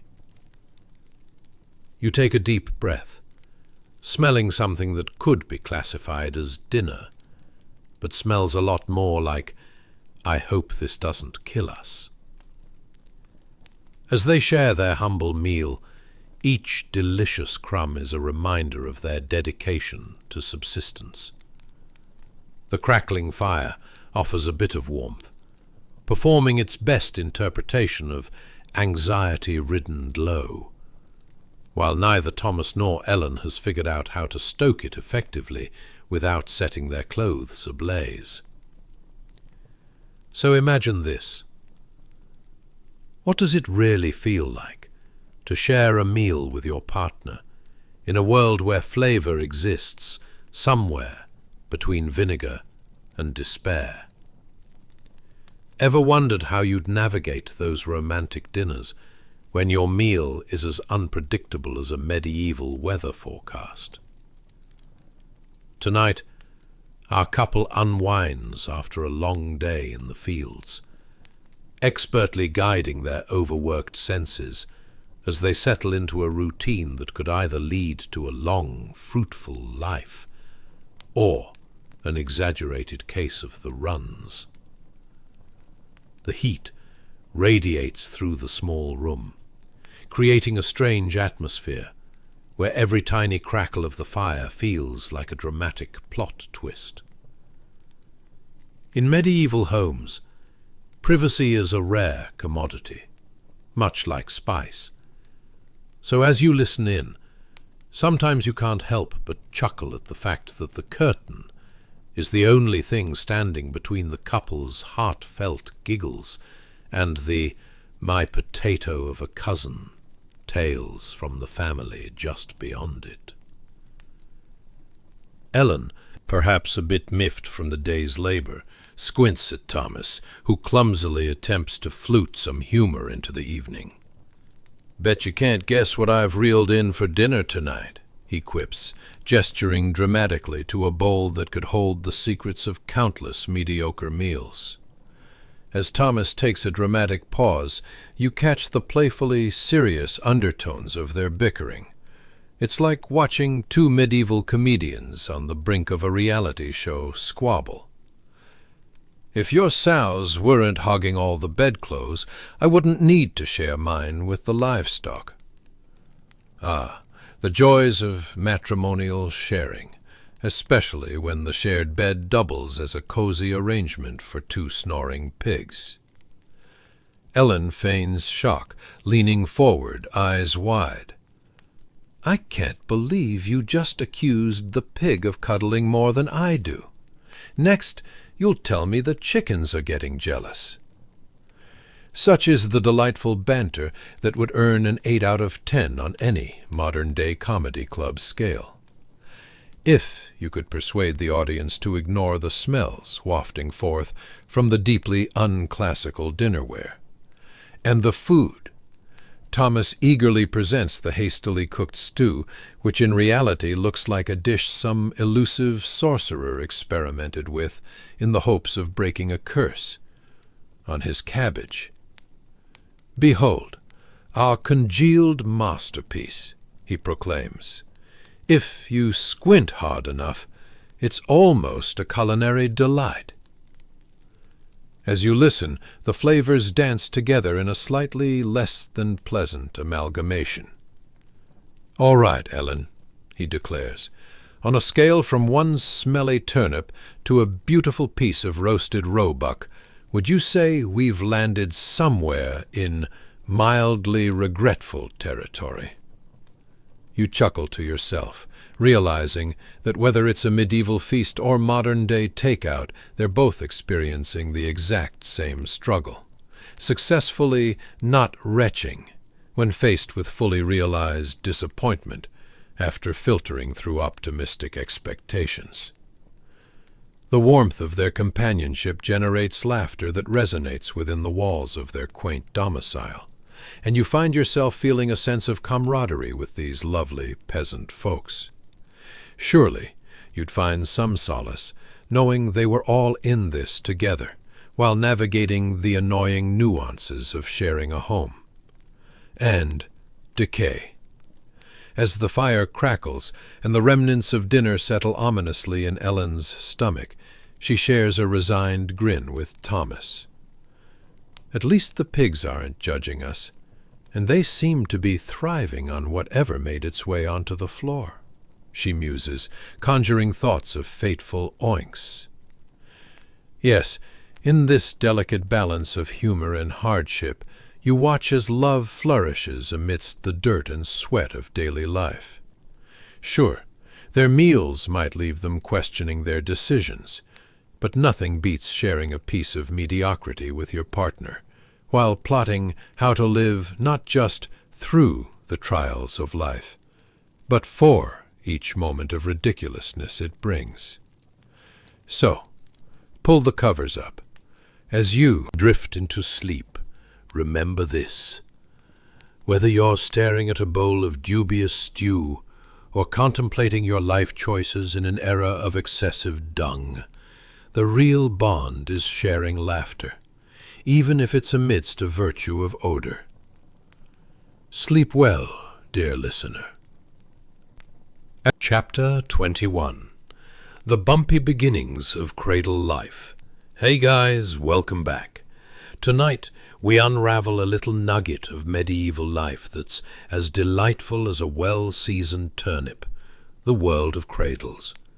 Sure, you're used to the smooth rock of an ergonomic cocoon designed to soothe a baby's fuzzy head, but here in the High Middle Ages we're dealing with something a bit more rustic. Picture this. A very new infant, swaddled like a burrito that your Aunt Edna dared to make, takes their first breaths in a cozy, and by cozy I mean slightly damp, wooden cradle, expertly crafted from pine planks that are as uneven as a knight's sword skills during a duel. Before we dive deeper, don't forget to like, subscribe, and share your thoughts, but only if you genuinely enjoy this. I'm not about to come over and shake you down about it like some sort of medieval tax collector in a particularly bad mood. Now, dim the lights, drape a cozy blanket over yourself like you're safeguarding against the chill of a medieval winter, and take a deep breath. Ever wondered what it must be like to be a baby in a world where blankets might just be old sacks of flour? What would the soundtrack of your cradle be? Gently creaking wood, or perhaps the hammering of your cousin's questionable carpentry skills? And what about those lovely scents wafting through the air? Is it freshly baked bread, or a delightful mix of smoke and last week's stew? Congratulations! You've just arrived in a quaint medieval cottage, where you can feel the chill of the evening air slice through your swaddled layers, and perhaps even across the suspect wooden floors. As you inhabit this world, you might realize that you're nestled in that very cradle, surrounded by the comforting aroma of, wait for it, soggy straw and, was that something resembling burnt mouse? In this warm, mostly wooden embrace, nestled between the only clean piece of fabric in the room and the crude walls of your cottage, Let's take a moment to appreciate your cozy predicament. Your cradle, a true architectural masterpiece made from splintery pine planks, is rocking back and forth. With every creak, the sound is so musical it could be mistaken for a medieval lullaby. It rocks almost rhythmically, like the distant memory of solemn minstrels twanging along as they play for a crowd that is far too older or too tired to be impressed. Listen closely. Can you hear that? It's not the sweet songs of the lute, oh no. Rather, it's the incessant chatter of the household, punctuated by the joyful squeals of elder siblings arguing about the last potato, or who gets to poke at the fire with the biggest stick. It seems they're particularly engrossed in a heartwarming discussion over who gets to wear the finest scraps of leather for the upcoming village dance, or, as it's commonly known, the who wore it best competition that actually leads to more shoved peas than romance. As you lie there, snug as a bug, you might wonder, did the parents ever consider using a crib fitted with plush cushions? Not likely.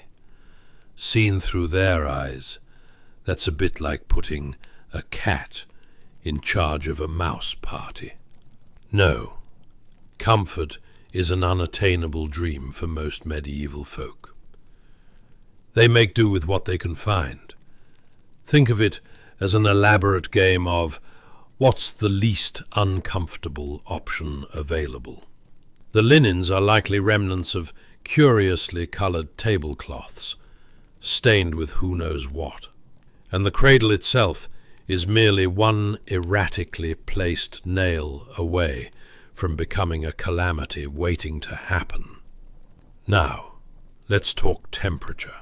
How do you feel about the constant draft seeping through the walls? Sure, it's nice and breezy like a picnic in the park. If the park were entirely made out of damp hay, and the threat of hypothermia lurked behind every corner. You see, your cradle is not just a piece of furniture.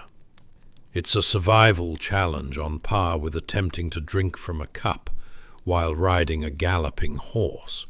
And speaking of boundless medleys of challenges, your mother is probably outside, attending to a horde of livestock with seemingly more personality than all the members of the household combined. Seriously, the pigs can talk if you give them enough time. They are excellent at holding grudges. As she deftly juggles the demands of both feeding animals and attempting to brew a mystery stew, it's no surprise that she might mix up baby food with livestock rations. If the animals are fed gruel and happen to go on a hay binge, you, my dear little one, might just find yourself sampling something your tiny taste buds can barely comprehend. And there it is, the temporary lull in sound, as your mother triumphantly storms back into the cottage, arms laden with a half-eaten loaf of bread, the remnants of last week's family meal, and the lingering hopes of a good-night kiss that may or may not have been halted by a rogue chicken.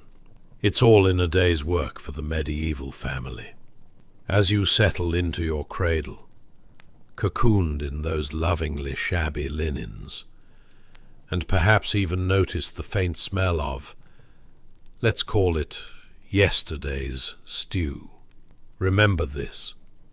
You are quite literally in the essence of life as it was back then.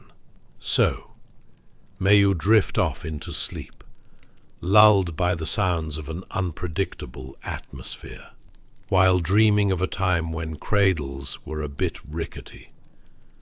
The food was perpetually questionable, and laughter hung in the air like the sweet aroma of hope and the occasional whiff of livestock fumes. Rest easy, little one of the medieval world. This cradle may be rocking and rolling, but at least you're riding the motion of history. Sleep well. Chapter 22. The Gritty Art of Wood Carving and Gagging on the Scent of Failure. Hey guys, welcome back. Tonight, we dive into the fetid world of medieval careers that make dumpster diving look like a 5-star experience. The life of a Gong farmer.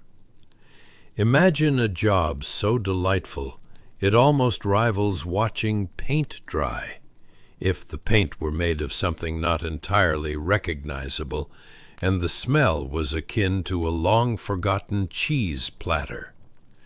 Yes, my friends, we're talking about the brave souls tasked with clearing out cesspits. Not exactly the most glamorous calling. But before we squelch our way into the murky waters of what on earth were they thinking, remember to like, subscribe, and share your thoughts if you find this as entertaining as finding a semi-pristine mouse under your floorboards.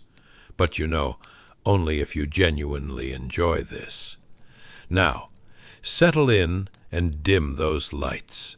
Grab an extra blanket as if it's a shield against some unseen enemy, and make sure that fan is blowing soft, steady comfort upon you. Picture yourself in the Middle Ages, surrounded by the delicate scent of, well, let's just say it's somewhere between wet straw and last week's turnip stew. Ever wondered what must have gone through the minds of medieval workers? How did they muster the courage to face their day, knowing they'd be knee-deep in the muck of public restrooms?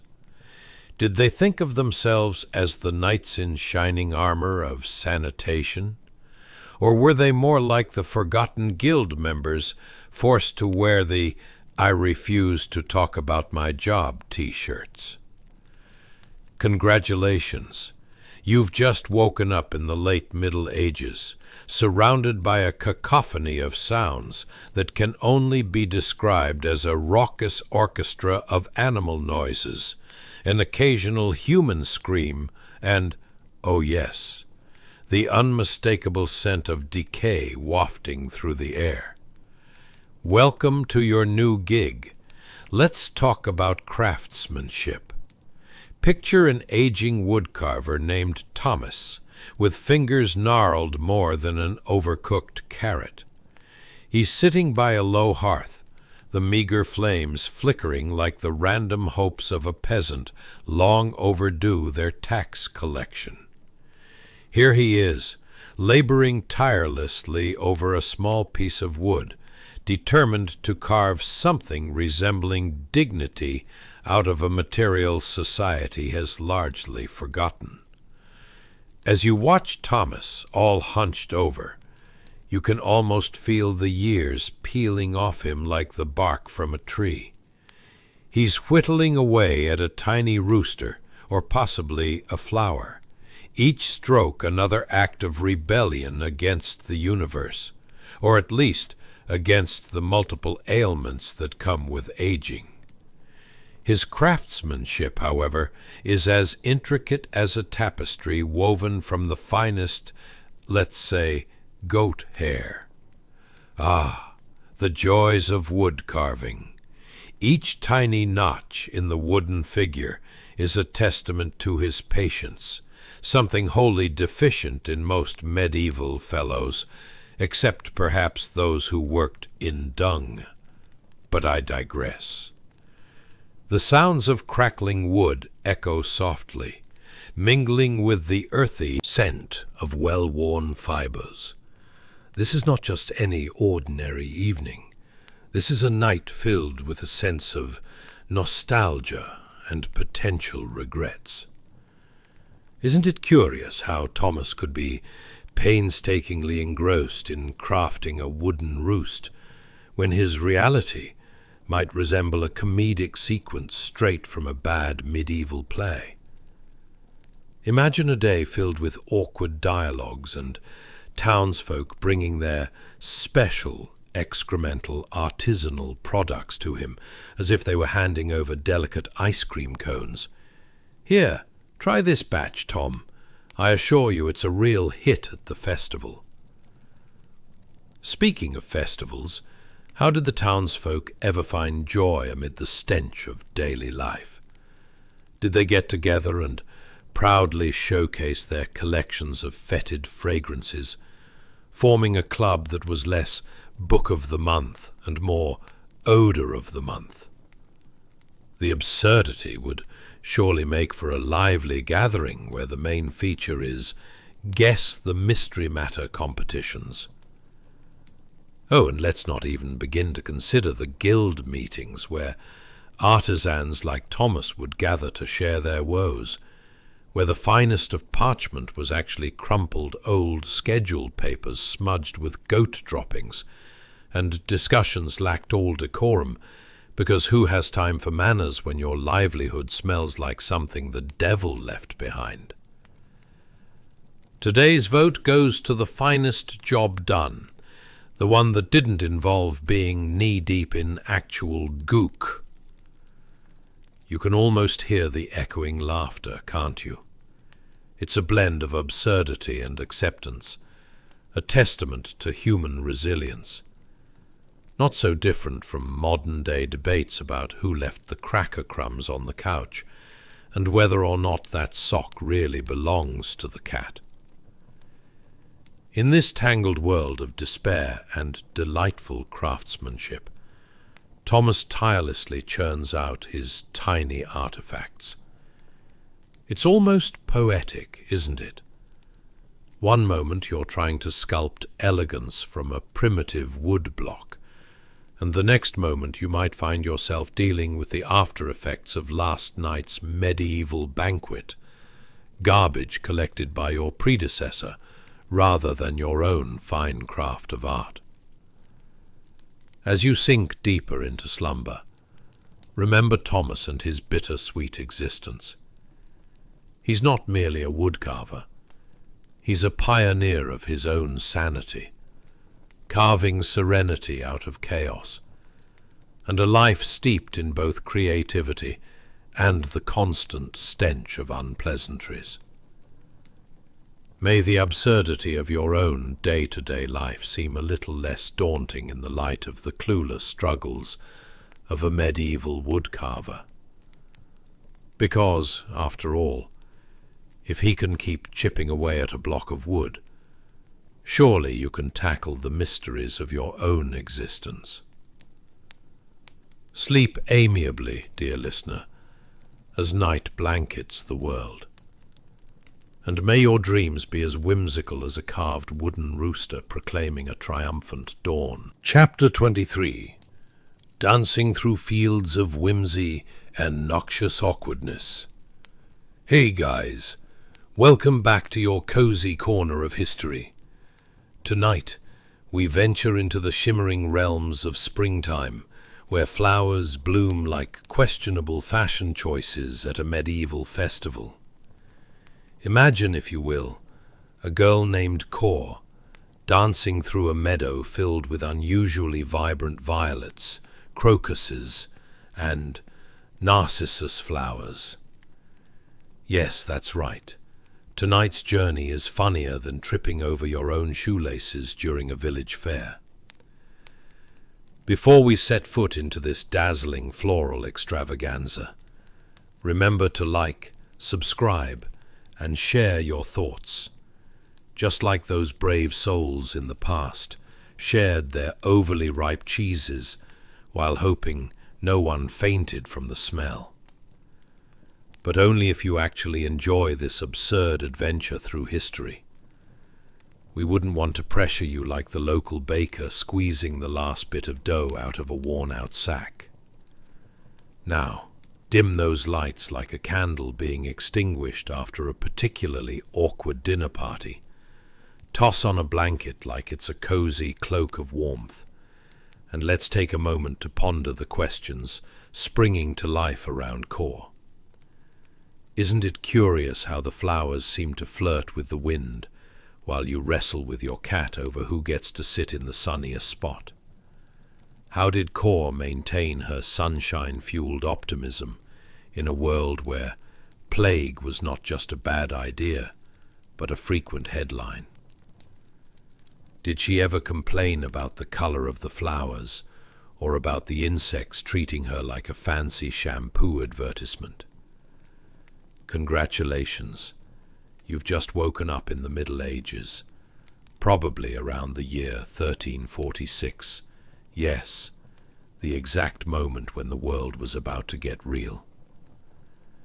You find yourself surrounded by an idyllic meadow, where spring's gentle breath whispers sweet nothings to Kor, who appears to be living her best life amid the florals. What a delightful contrast to the smells and squelching sounds that await you just down the road. Now, let's talk about Kor. Not to be confused with the core of a rotten apple, although you might encounter plenty of those in the nearby town.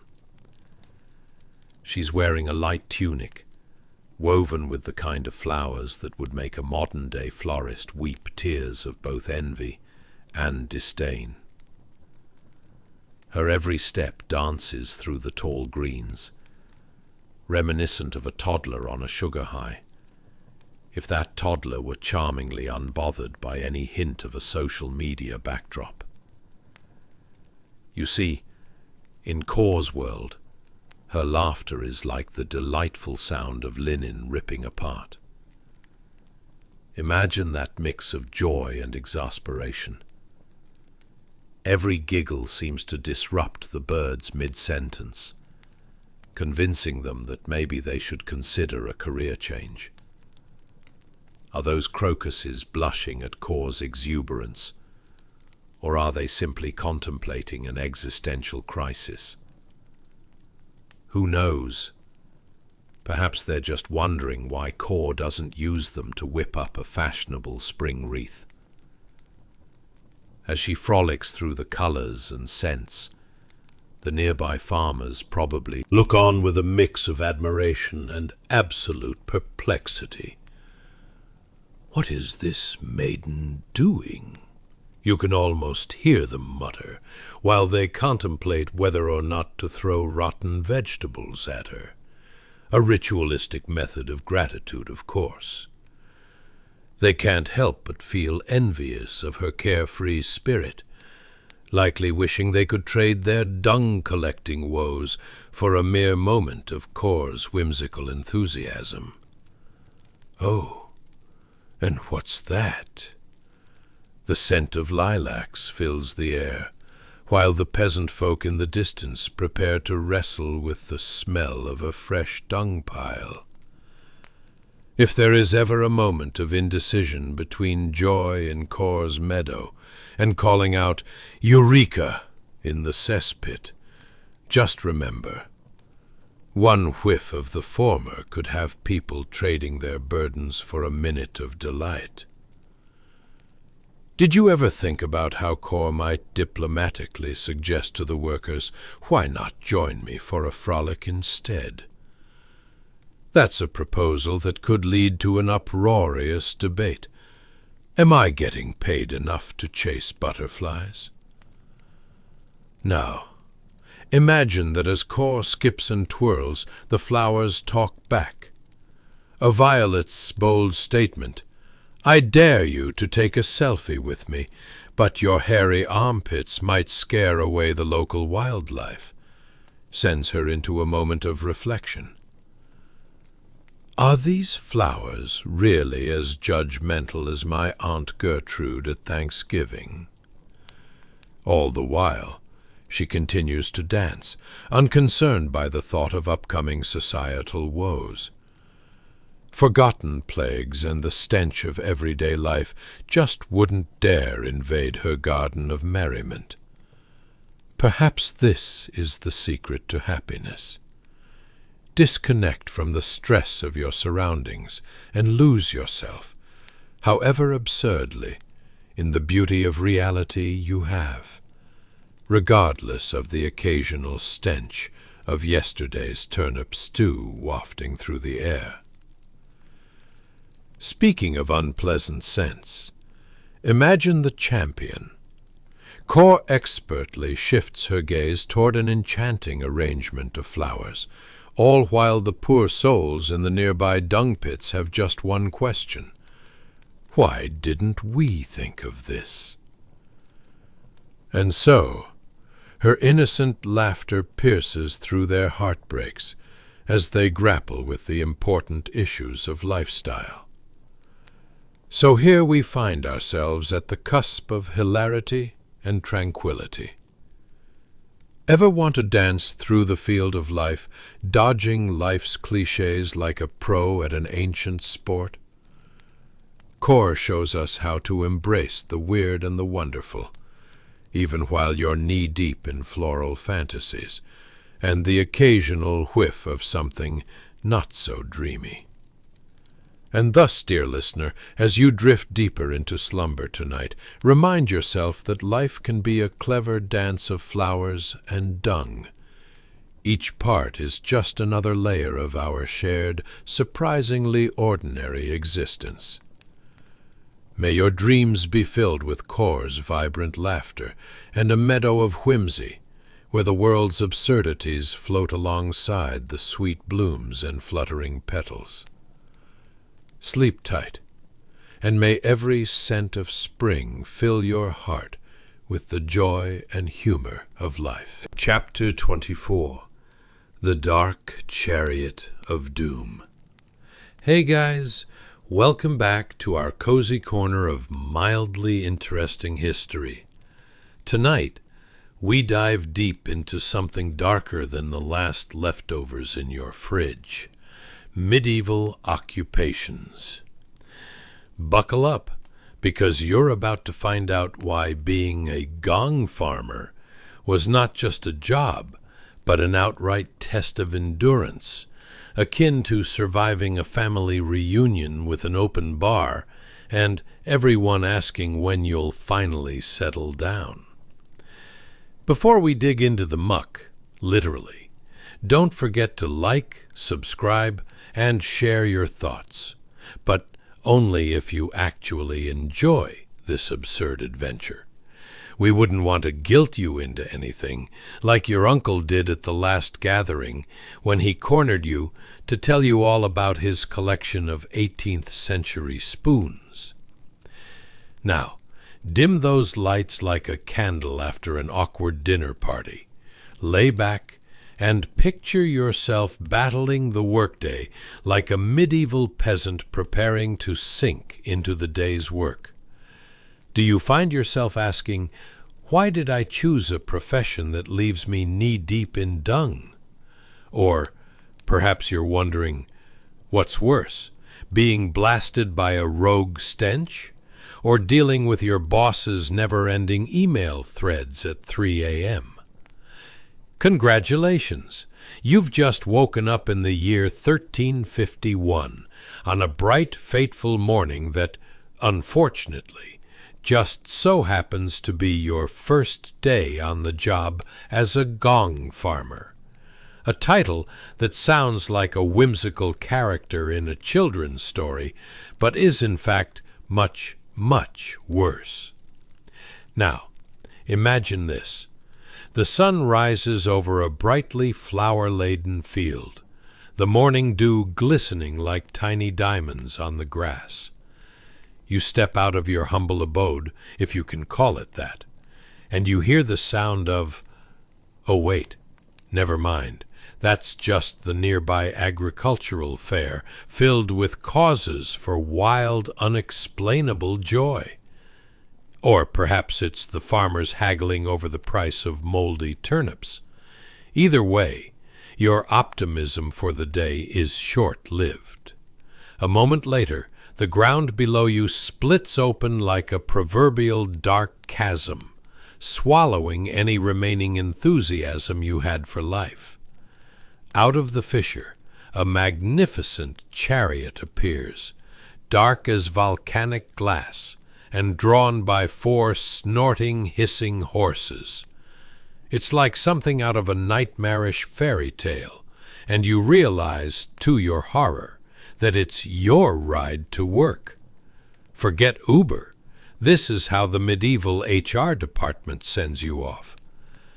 As you step closer, the gleaming chariot seems poised to whisk you away into the kind of perilous odyssey typically reserved for the bravest, or the most foolish. What fresh hell is this, you mutter under your breath. The horses, unable to hold back their disdain, snicker as if to say, "You think you have it bad? Try working with dung every day." Now, let's talk about the job at hand. You'd think being a gong farmer, responsible for manually collecting human excrement from the townsfolk, could earn you a decent living. Spoiler alert, no. Imagine your friends gathering around the post-work pub to discuss their day. "So, Tom, how was the battle against the vermin infestation in the castle?" "Pretty intense, Nick. How about you?" "Oh, just the usual day of shoveling dung from the Lord's chamber." Silence ensues. Not even the ale could wash that down. The smell? It's like standing in a poorly ventilated room after 3 days of rainy sockfest. Everything lingers in the air like an unwanted gossip rumor, creeping into your nostrils as your eyes water in response. You may have been hoping for a life filled with floral fantasies like our friend Cor, but no. Instead, you get a front-row seat to the circus of human waste. Before you can dive into your tasks, let's be real. If you think your current job has its bad days, just wait until you try keeping up with the eternal flow of business transactions happening in the local chamber pots. Floaters, sinkers, it's a veritable buffet of the uncouth. Each morning, you're expected to don a smile, hold on to your dignity as if it's a tangible object, and wade through the muck like a very confused soul cast in a Shakespearean tragedy. Now, why would anyone willingly take on this job? Well, it's all about job security, or so they say. Sure, it'd be lovely to walk prouder through the streets as a local baker or a blacksmith, but in times of plague and pestilence, toilet paper was a luxury item. And your reputation as a gong farmer, a title that was far from glamorous, might just save your life if you know when to collect. But let's not forget the battles waged within your own mind as you fervently question your choices. Why did I choose to be the unsung hero of sanitation? Or, could I have been a bard instead? At least they got to travel and sing about their misfortunes, preferably without a foul odor trailing behind them. As you scoop away the remnants of the previous night's dinner, that's when you realize life isn't just about the flowers or the sunshine, but about embracing the absurdity of existence. Who needs a PhD when you're a gong farmer? Your resilience to failure and taunts of, "Hey, why don't you take a sip of that?" might land you in the books as one of the most essential yet underappreciated figures of medieval life. Everything comes together like poorly assembled furniture, messy, but somehow functional. You might be overwhelmed by the job satisfaction you see on those daily motivational posters, but there you are, meeting the peculiar challenges of existence with as much gusto as one can muster when dressed like the local dung heap. As you wade through the day's shenanigans, take a moment to soak it all in, my friend. Absurdity awaits, and it's often sprinkled among the muck of daily life. An unusual yet charming reminder that in the grand symphony of history, humor and heart can often sprout from the most unexpected of places. So remember, sleep tight, and may your dreams be as fantastical and whiskered as a medieval misadventure. Chapter 25. The Twilight of the Tormented Earth. Hey guys, welcome back to our cozy corner of mildly interesting history, where we explore events that are darker than that mysterious stain on your couch. Tonight, we'll be examining something as disheartening as a Monday morning, namely, the job of a medieval gong farmer. You see, these brave souls toiled away, collecting the most unglamorous of materials, navigating fields of refuse while dodging the foulest of scents. Kind of like Halloween gone awry, only with fewer costumes and way more excrement. Before we plunge deep into this less than pleasant work, feel free to like, subscribe, and share your quirkiest thoughts, though, let's be honest, only if this sleep adventure tickled your funny bone. We wouldn't want to coerce you into anything awkward, like running into your high school crush and discussing your substantial DVD collection of 80s action films. Now, dim those lights like a torch reeking of too much garlic.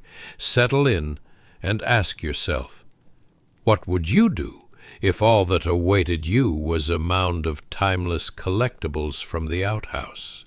Would you rock a medieval persona in dung-stained garb with pride? Or would your heart flutter like one of those bats that flies out of your attic every spring?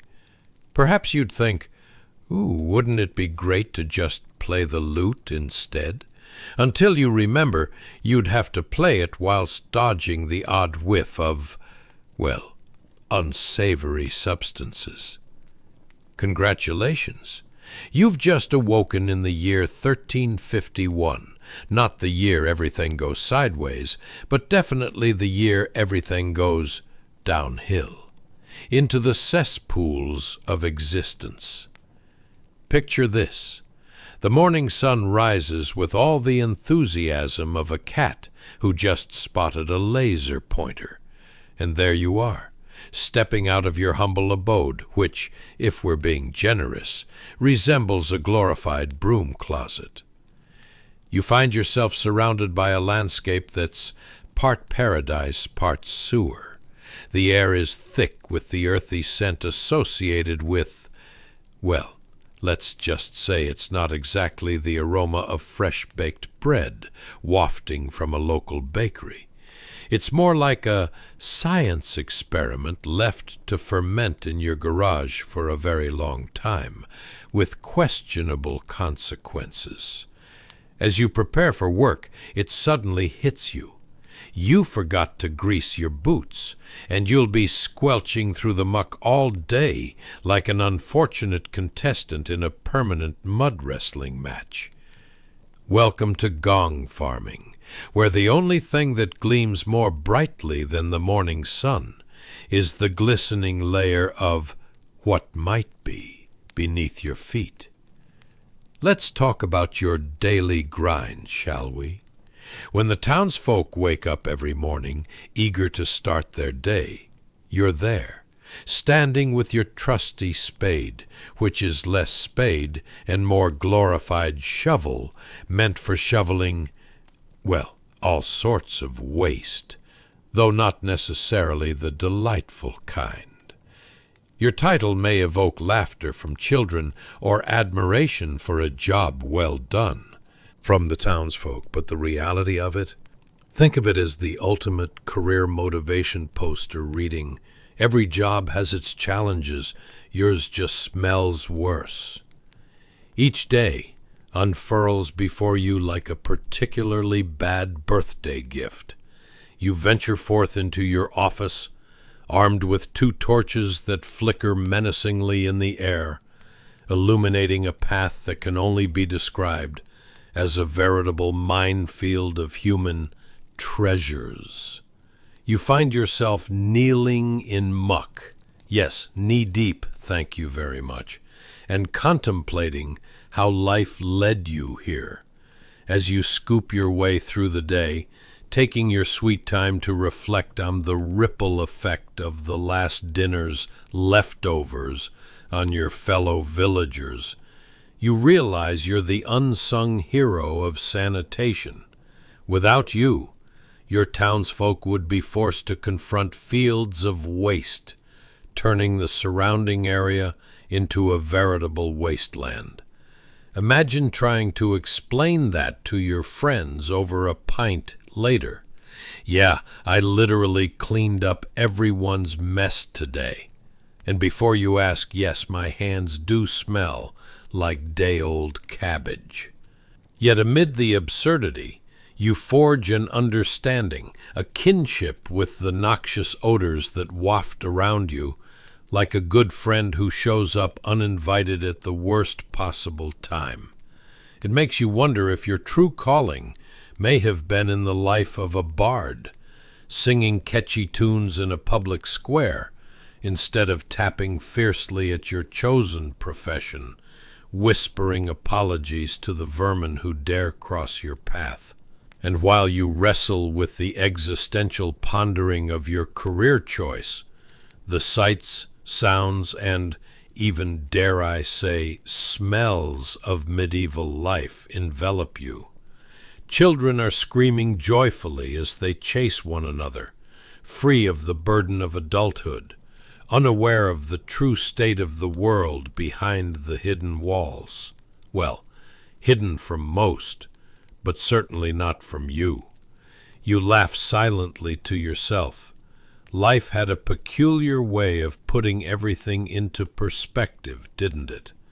As you sift through what seems like a never-ending sea of refuse, it strikes you. Acceptance is key. Who else could be regarded as such a tangible, if sometimes pungent, emblem of necessity in a world so twisted? At the end of it all, realize that being a Gong farmer in the medieval world offers a curious sense of pride, much like the time you successfully removed that stubborn stain from your favorite shirt. Certainly, whimsical as it may be, in the grand tale of human heritage, where dreams are bathed in muck and hilarity, it serves as a reminder that even amidst the ridiculous, a good hearty laugh is the best sustenance for the soul. So rest easy tonight, for while you might not be neck-deep in chaos, the spirit of ancient absurdity lingers.